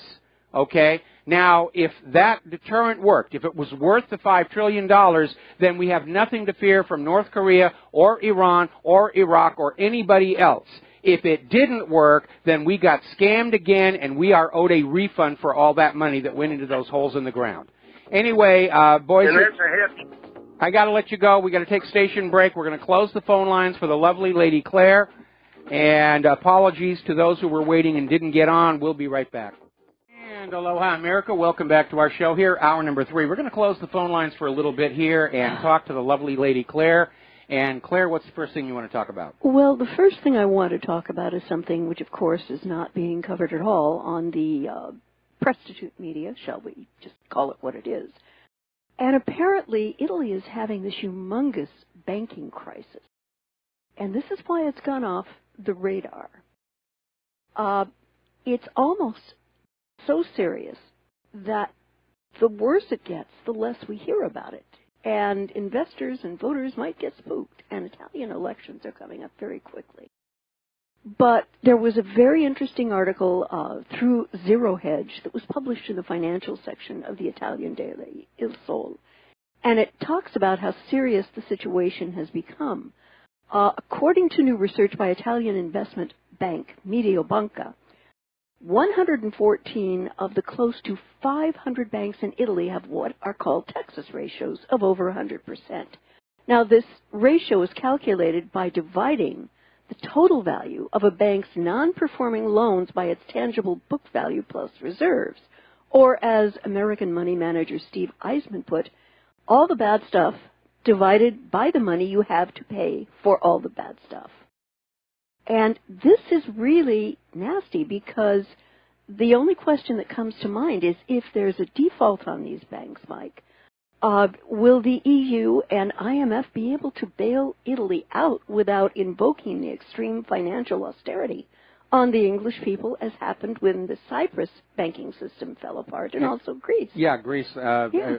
Greece. The demands made by the ECB on Greece are simply unattainable. Yeah. But the attitude of these money junkies is, we don't care. Work your people to death. Give us all the money, and even then we won't be happy. Yeah. You know, it seems to be reaching this critical point of not being able to be saved. You know. Okay. And one has to wonder who's going to, if it's going to be Iexit or Frexit next. Well, if looking at the massive amounts of election fraud that we're already seeing in the European elections, the EU is going to fight this tooth and nail. We could even see the EU literally launch a war to reconquer these departing provinces. And they would probably cite the American Civil War as their historical justification. Whoa. But again, under the Universal Declaration of Human Rights, all of these EU member states do have a right to self-determination. Yeah. It's insane. There was a very interesting observation with NBC about Obamagate and Trumpgate, Russiagate, and apparently confirming the incriminating remarks from former Obama Deputy Secretary of Defense, Evelyn Farkas, on the mad scramble by the Obama administration to collect and preserve intelligence on alleged Russian election hacking before Obama left office. NBC is reporting that a former Obama official admits they made a list of Russian probe documents to keep them safe. And, Mike, all I can think, it appears toward the end that the DNC knew that they had their bet on the losing horse, and at the end of the day had to find someone to blame it on. Well, I'm sure that's a side effect here, but, you know, we're now getting indications that the spying on Trump went back to before he'd even won the nomination. Yeah. And so we're back in Watergate territory. Obama was using the security apparatus of the United States of America to spy on the Trump campaign and was apparently sharing the information all over the place with any Democrat who was interested, or even the never-Trump Republicans were getting this material. And it's not Watergate 2. It's actually worse than Watergate. And I imagine somewhere Richard Nixon is kicking back and smiling that he's no longer going to be seen as the absolute most corrupt president in American history. Yeah. Let me make one thing perfectly clear. I accept the responsibility, but not the blame. Another thing that we need to take a look at and be aware of, apparently Venezuelan bonds have crashed as the political situation in that country has turned explosive. The bonds crashed today as a result of political tensions after the annulment of the country's legislature by its high court on Wednesday, a move that ignited, tons of protests, invoked international condemnation, and prompted opposition to call for a military response to what seemed to be a coup by Maduro. And he is apparently attempting to seize unilateral control of the government and isolate the opposition. This could get nasty very, very quickly. Well, that opposition, of course, is U.S.-backed and U.S.-funded, and the U.S. has been waging covert war, an economic war against Venezuela, going all the way back to Hugo Chavez, because Venezuela dares to spend the taxpayers' money on the taxpayers and sells their oil for whatever currencies they want. And that sets a bad example for the rest of the world. We only tolerate governments that grind their people into the dirt and give the money to the bankers. Yeah. We're going to do a quick shout-out now to our on-air affiliates who are just rejoining our network. We're talking with the lovely Lady Claire for our weekly clarification, and we're talking about North Korea. And in Europe, SecDef Mattis said North Korea has got to be stopped. And he made the observation, right now, North Korea appears to be going in a very reckless direction, and that has got to be stopped. Now, he didn't give any details about how the United States is going to do this. And well, he didn't give any details about what North Korea is doing. And I love the way that he says that North Korea is thumbing their nose at the international community. And again, it shows that Matisse is on board with the globalists here. Now, again, as we had a caller in the last hour, it made it very clear. North Korea's desire for nuclear weapons is as a deterrent. When the United States was spending huge amounts of taxpayer money building our nuclear arsenal, it was always say, so nobody will feel that they can attack us with impunity. And the same thing is true for North Korea, or for that matter, Iraq. If they'd had nuclear weapons, or Iran, if they get nuclear weapons, they're not going to launch a first strike, because the result would be national suicide. The reason to have nuclear weapons is to discourage other countries from invading you by saying it'll be more costly than it's worth to steal our country from us. And again, in all of history, the only nation to ever actually use nuclear weapons of mass destruction against civilians of another country is the United States. And so they really do not have standing to be screaming about other countries' nuclear weapons and what they may do with it. And as you mentioned, there's going to be a meeting between President Xi Jinping of China and President Trump in Florida next week. And SecDef Mattis, a word, please. I would like very much to see you talk with your Chinese counterpart about getting North Korea back to the negotiating table along with South Korea and Japan to hammer out a peace treaty to replace the existing armistice, with the proviso that in order for that to happen, North Korea has got to abandon its nuclear weapons program. I think North Korea would probably go along with that because the only North Korea doesn't really have the money to be developing nuclear weapons. No. They're only doing it because they're constantly seeing all this threat of invasion from the south, invasion from the ocean, invasion from the north. If you take away this threat that they're going to be invaded, they're going to stop focusing on building what are essentially deterrent weapons. And that's what they are. And again, North Korea is not going to attack anybody with a nuclear weapon because the result would be instant annihilation.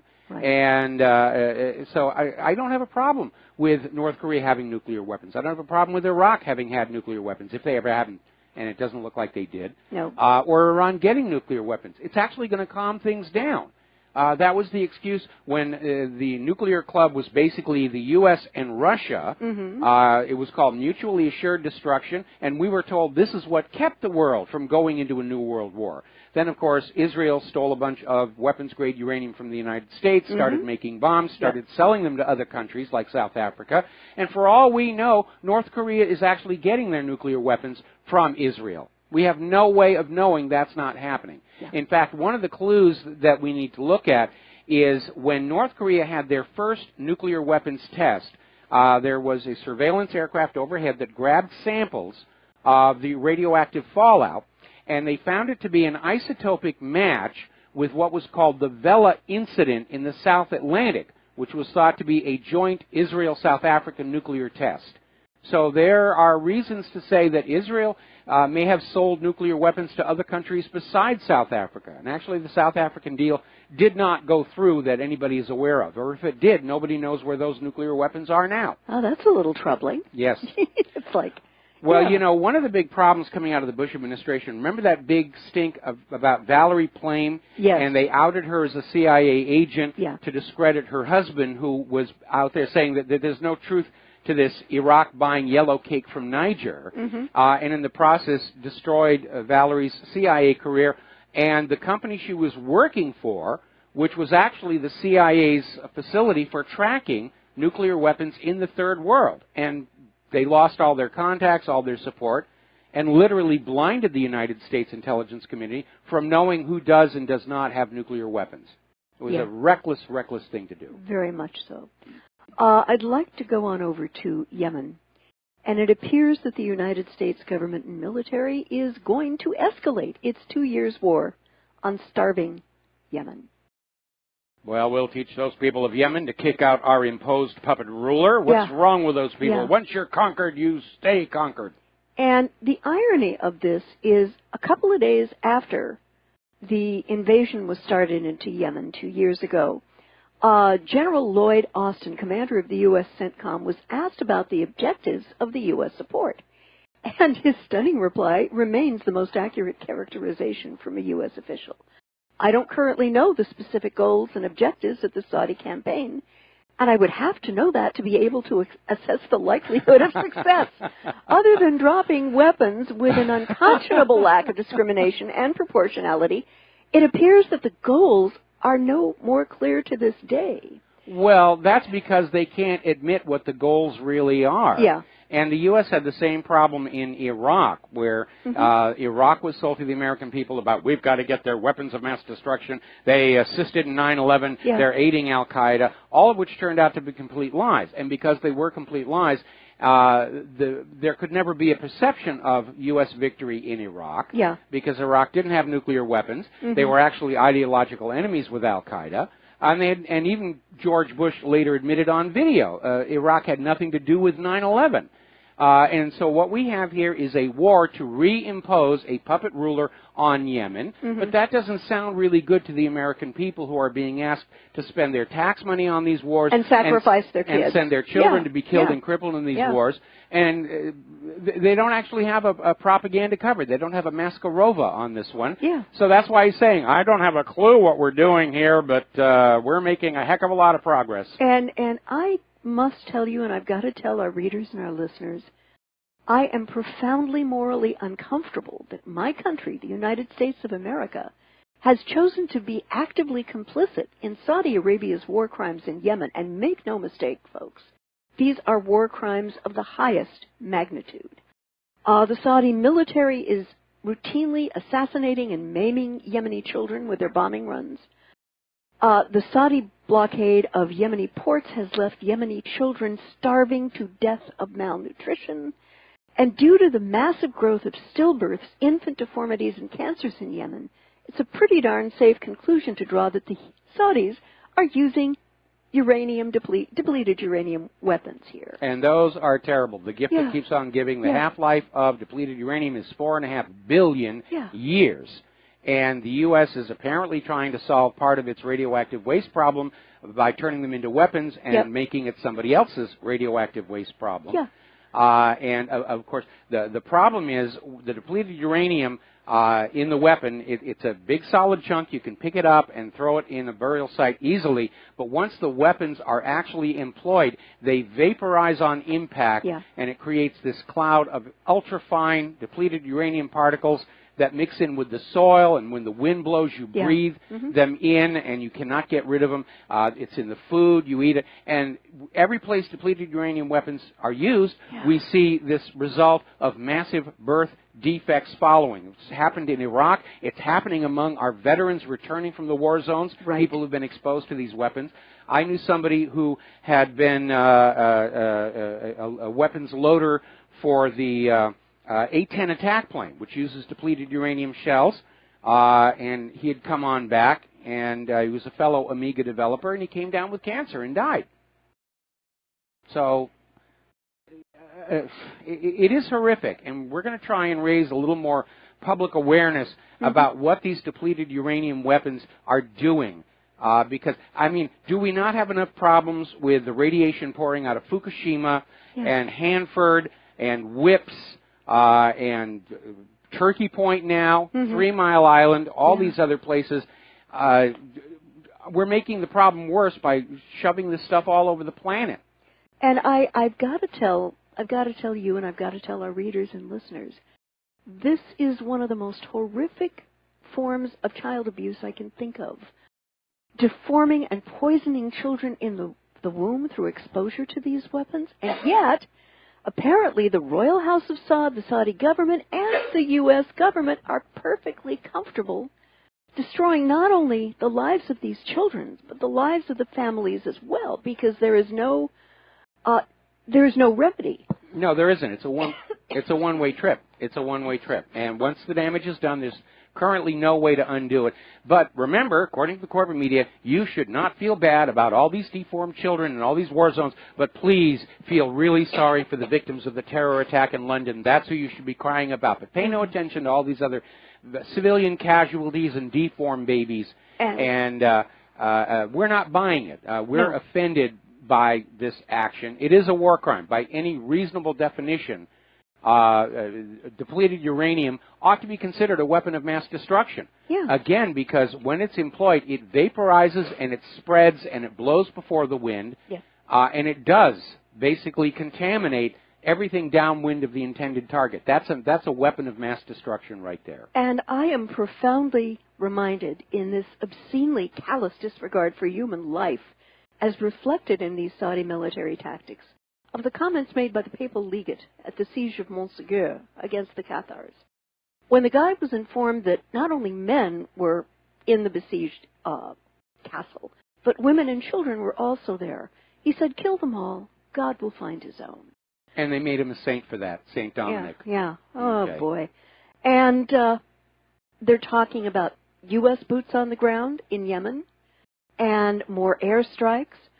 And the sense I get is that this is going to happen sooner rather than later, unfortunately. Well, they may just decide to just scrape the place out, and Saudi Arabia will annex it. And meanwhile, of course, the U.S. is building that massive new naval base on that island to basically project power over the entrance to the Gulf. And that nobody's talking about that either. Socotra, right? Socotra Island? Socotra Island. And don't bother looking at it in Google Earth, because Google Earth has locked a photo from back in 2004 so that you don't see what's going on over there. You know, better if you could use a search engine in something like Press TV or Russia Today or Fars News. I can't imagine that anybody not connected with building the nuclear base is even allowed on the island or over the island at this point. It's apparently was supposed to be a secret.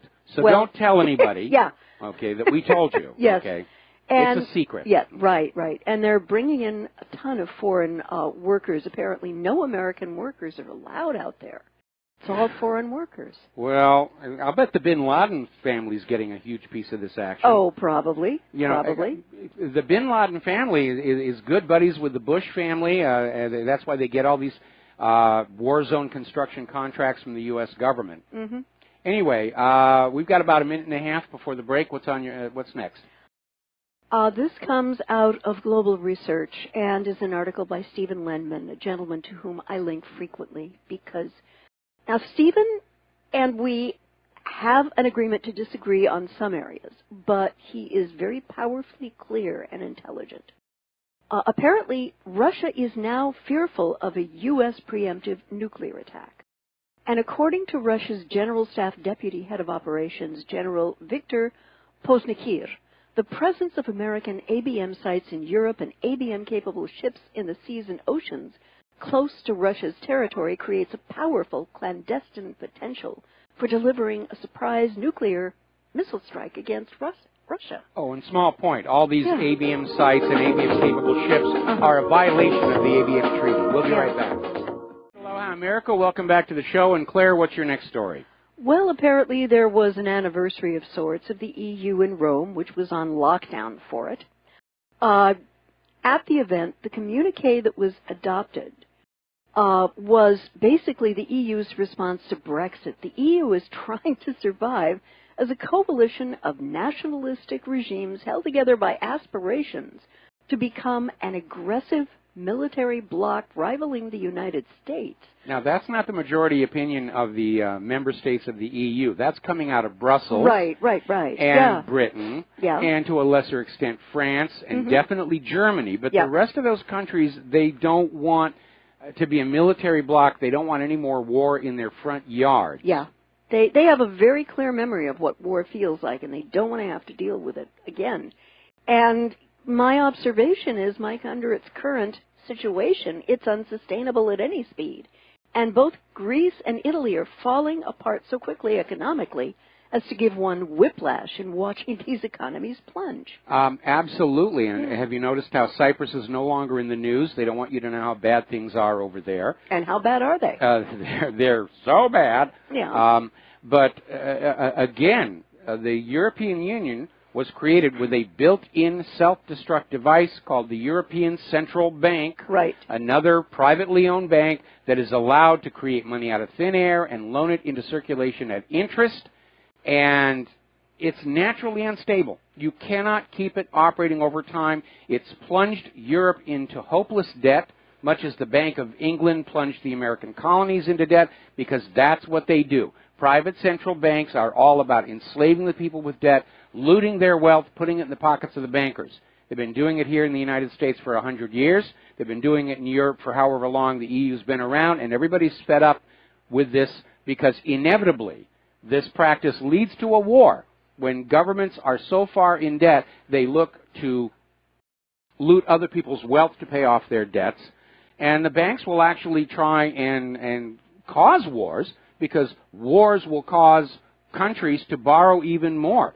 There was a movie that came out a while back called The International, and it was based on the world of banking. The storyline was basically that this bank, and it was sort of loosely based on BCCI, was getting involved in small arms manufacturing, and somebody was asking this banking executive why a bank would want to get involved in controlling a conflict. And he says, no, it's not about controlling the conflict. It's about controlling the debt a conflict creates, because that is the thing of value in a war, the debt that it creates that is owned by the bank. And that, here we are again. Countries have finished paying off their debts from World War I and World War II, so of course we're going to start World War III and start the whole scam all over again. It's a vicious cycle. It is a vicious cycle, and basically it's a giant grinding machine that your children are dropped into the top, and the grinders are turned, and out of the bottom comes money that goes into the bankers' pockets. Yeah. I'd sort of like to bop on over to Israel right now, and apparently in Israel there will be no early elections. Apparently Netanyahu managed to strong-arm his finance minister and kill a new news broadcast. And he finally reached a deal yesterday with Finance Minister Moshe Kahlon that puts an end to a political crisis that threatened to see the government dissolved over a new public broadcaster, senior sources say. According to the deal, the broadcaster's news division will now be dismantled.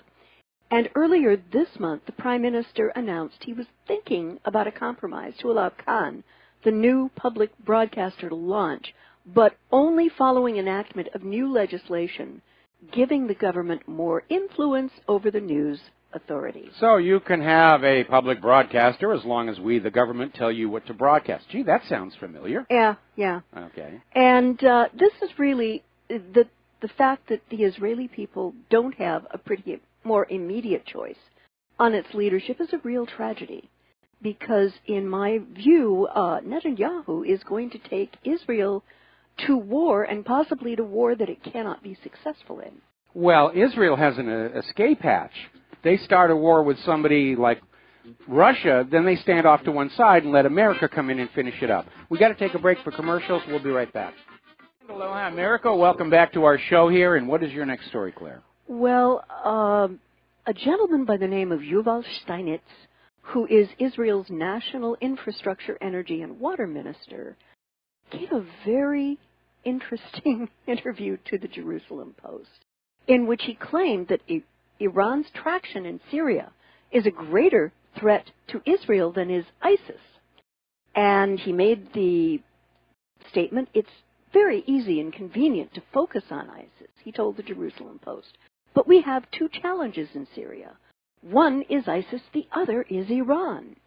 And the greater threat is coming from Iran, and not just from its nuclear program. Okay, I'm going to insert right here. Yes. I mean, we're seeing the repeat of this same propaganda tactic that we're seeing here in the U.S. Yeah. Even though the story is completely baseless. Yeah, fact-free. Iran's nuclear weapons or Russia's Trump connection, they just keep on saying it like it's an established fact. Russia stole Crimea. No, they didn't. Trump and Russia are working together behind the scenes. No, they're not. Iran is building a nuclear bomb. No, they're not. Iran is fully in compliance with that P5+1 agreement. They allow IAEA inspections. They've signed the Nuclear Non-Proliferation Treaty. Which Israel has not. Israel has not, and Israel will not allow IAEA inspections. And still it's Israel out there saying Iran's the nuclear threat, Iran's the nuclear threat. Do a quick tally. Look at how many countries Iran has invaded and attacked over the last, say, a quarter of a century versus how many countries Israel has attacked over the last quarter century versus how many countries the U.S. has attacked over the last quarter of a century. And you'll realize that whatever the problem is with war and strife, it's not Iran. I mean, these days, Israel can't seem to go 6 months without bombing or killing somebody, usually Gaza. Yeah. And it is nonsense. And we're literally living in that post-truth world. You know, the facts and the truth don't matter. Just what I can convince you is real, that's what's important. Yeah. It's a world of illusion and perception. It's like everybody in government used to be a nightclub magician, and they're getting by with cards up the sleeves and whatever they can fool you into thinking. And not realizing that most people these days are going on out and finding the truth for themselves. Iran is not a threat to world peace. It's not a threat to Israel.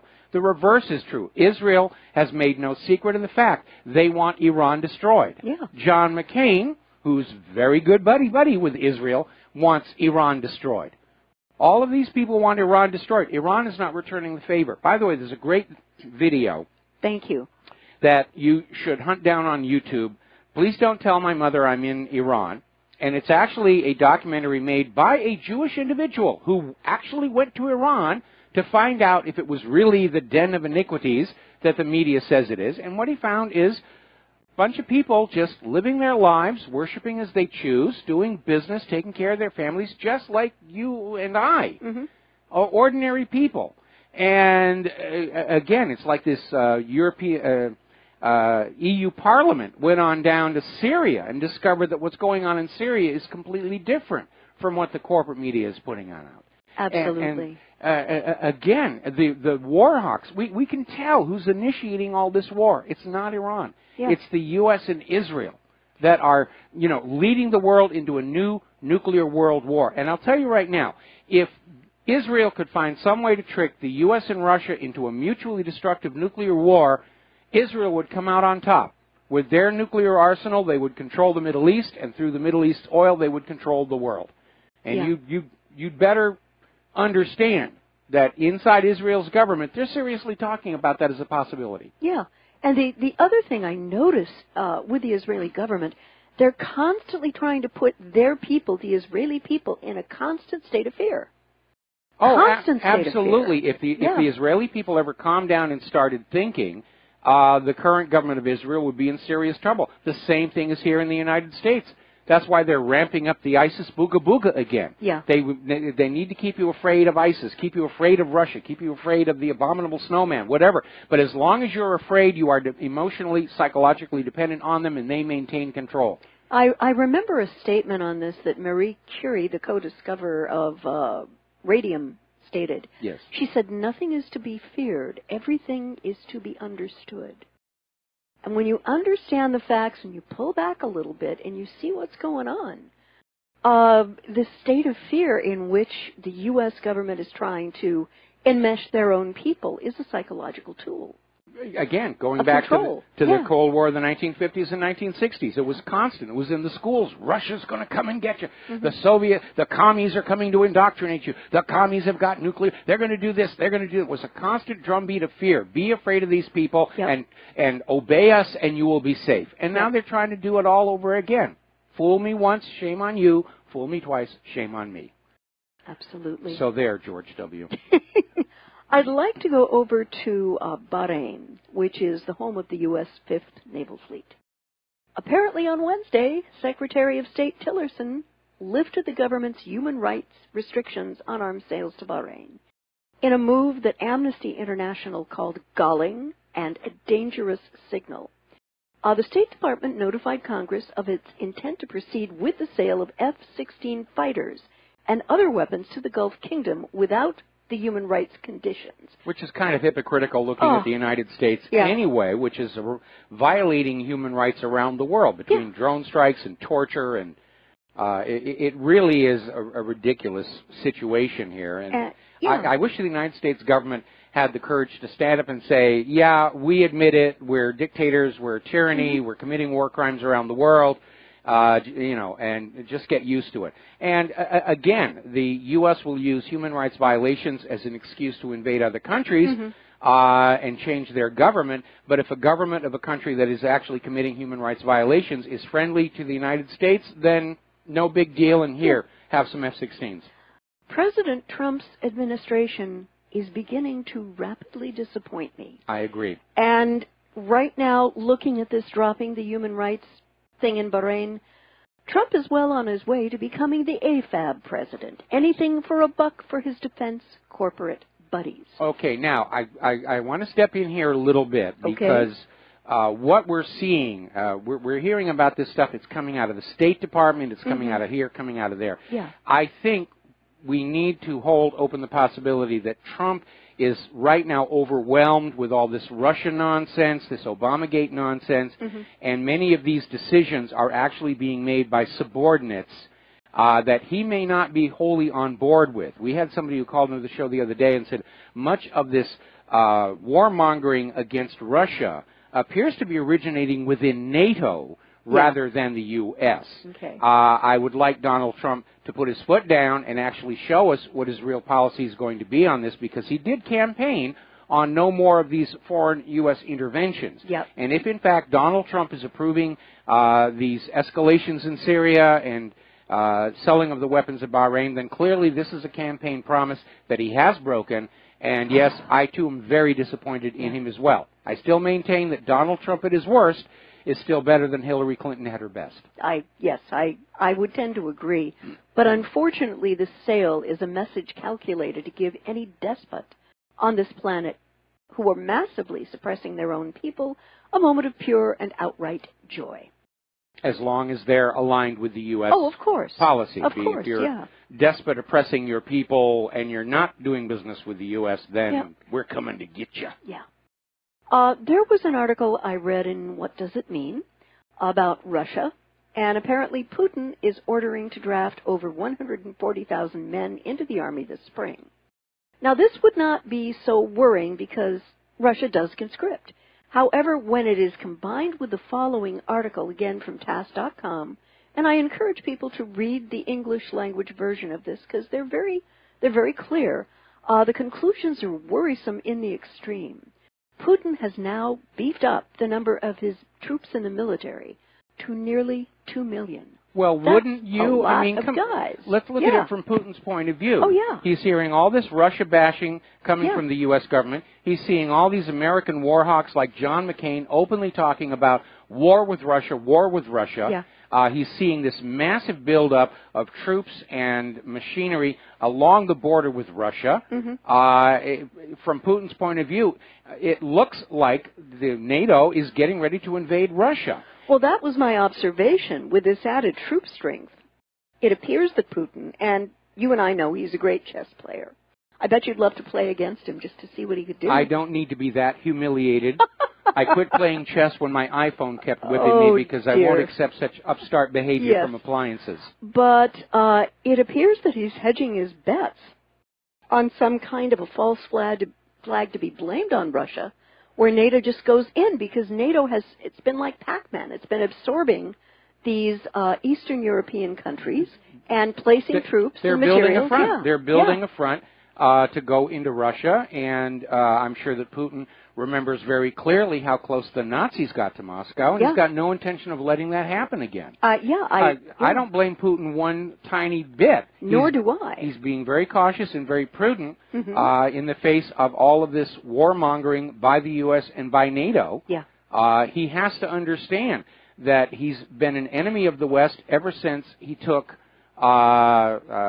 direct control of Russia's central bank to run the Russian public currency as a public utility. And by the way, he has doubled Russia's gross domestic product by taking control of the currency.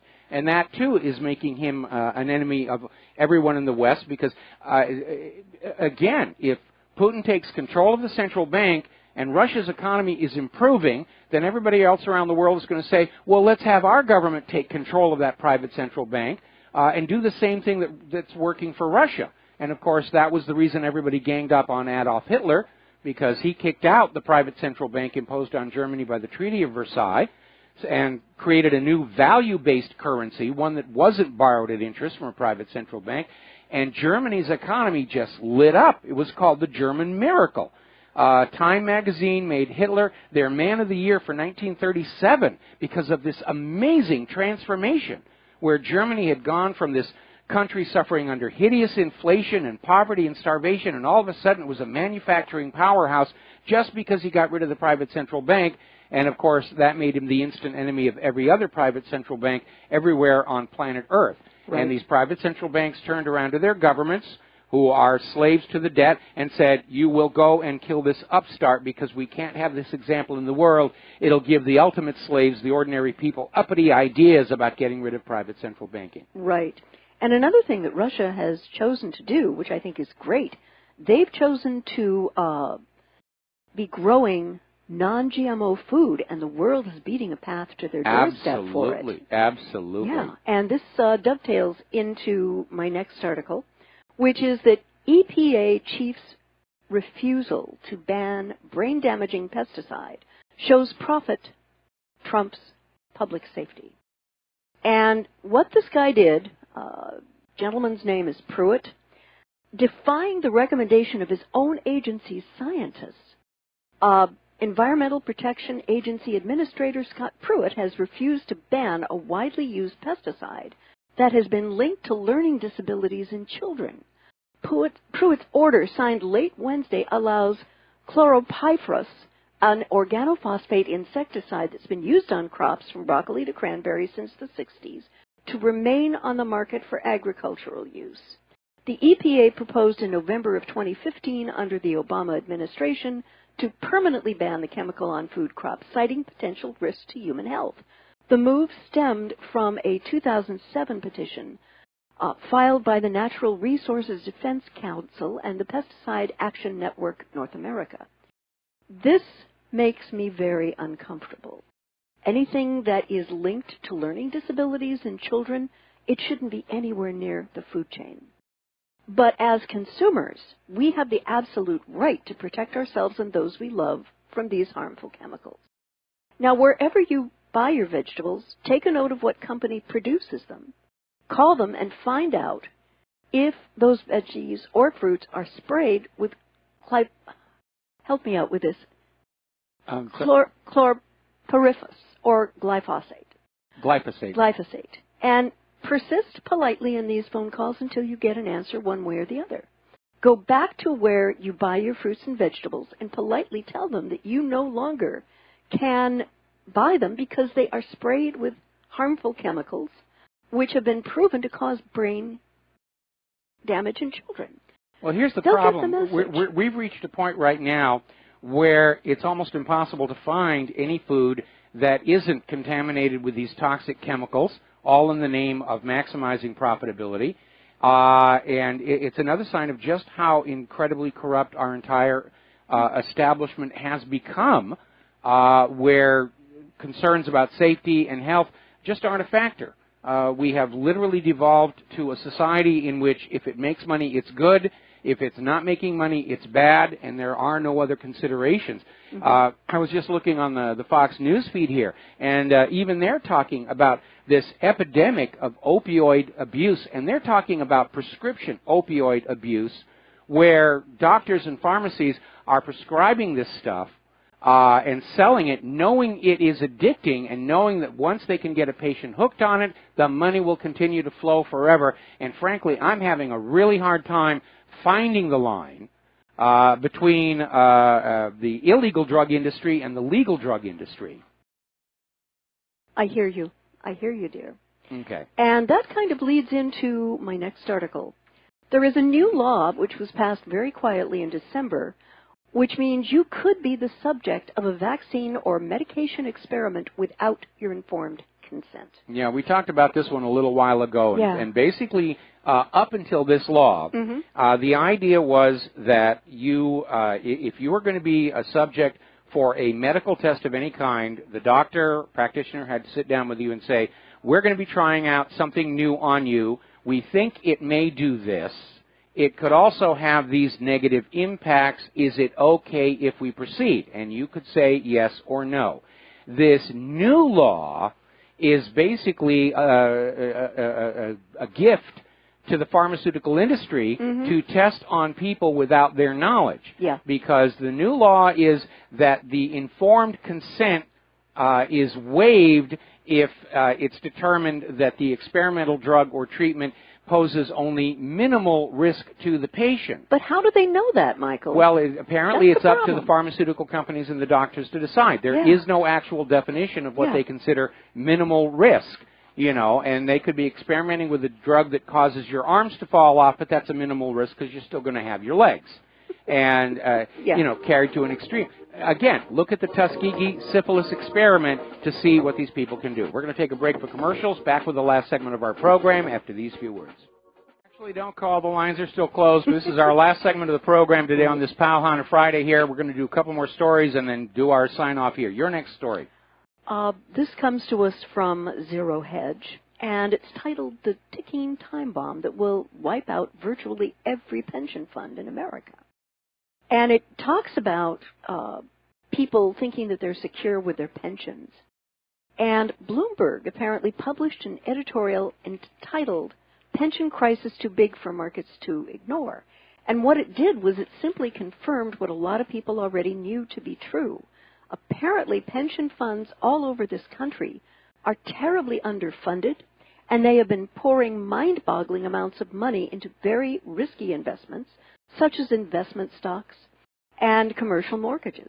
Just like the subprime mortgages of 2008, this is a crisis that everyone can see coming, and there's nothing that seems to be getting done about it. Well, here's the problem, okay? Pension funds are constrained by law against getting into investments that appear to be risky. And if they're investing in risky investments, it's because somewhere there's a rating agency that has said, no, this is not risky, this is AAA. And we saw this happen during the mortgage-backed security fraud in 2008, where Wall Street's rating agencies, Standard & Poor's and all the rest of those, except for Egan-Jones, who got shut down, we're all saying these are AAA. These mortgage bundles are AAA. The fraud imploded, and pensions that had invested in these supposedly AAA investments were left without funds. And because nobody has the courage to stand up and point the finger at Wall Street, what's been going on is the pension funds are now having to reduce payments to these workers who spent their lives paying into the pension funds, and now they're not getting back the money they need for the retirement they thought they were planning for. And the problem is apparently still continuing. And it really is... we're at the end of this Ponzi scheme. And unfortunately, I feel really bad for our fellow baby boomers who are about to realize their pensions are on the verge of collapse. The money in Social Security you thought was going to be there for your retirement has been borrowed away by a government that doesn't have a snowball's chance in the dark regions, chance of ever paying it back. It is a crisis, and unfortunately, as is always the case under fascist economic dictatorships, The pain is always going to be dropped on the most vulnerable segment of our society, which in this case are the elderly people. Yeah. They're just going to be thrown out of their homes, and we're going to have a whole new elderly homeless population in the streets, and they're going to be at risk. And maybe that's how they're going to solve the problem. Cut off the pensions, put them out in the streets, let them die off from exposure. Sell the bodies for the fertilizer plants or wherever they do with the dead homeless people, and problem is solved. But unfortunately, we have seen this coming on for 100 years, ever since the private central bank was created, and we've certainly seen it accelerating for the last 30 years with the loss of our manufacturing, and certainly with that GMO disastrous experiment. Okay, there's the music. It's time for us to get on out of here. So we're going to say goodbye. Have a good weekend. Again, please share what you learn on this radio show and our website with everybody that you know. We need to shout down the paid liars, the prostitutes, the correspondents, the propagandists who are trying to take us back to a world of illusion and post-truth in order to control us. We'll be back on Monday. Aloha, America.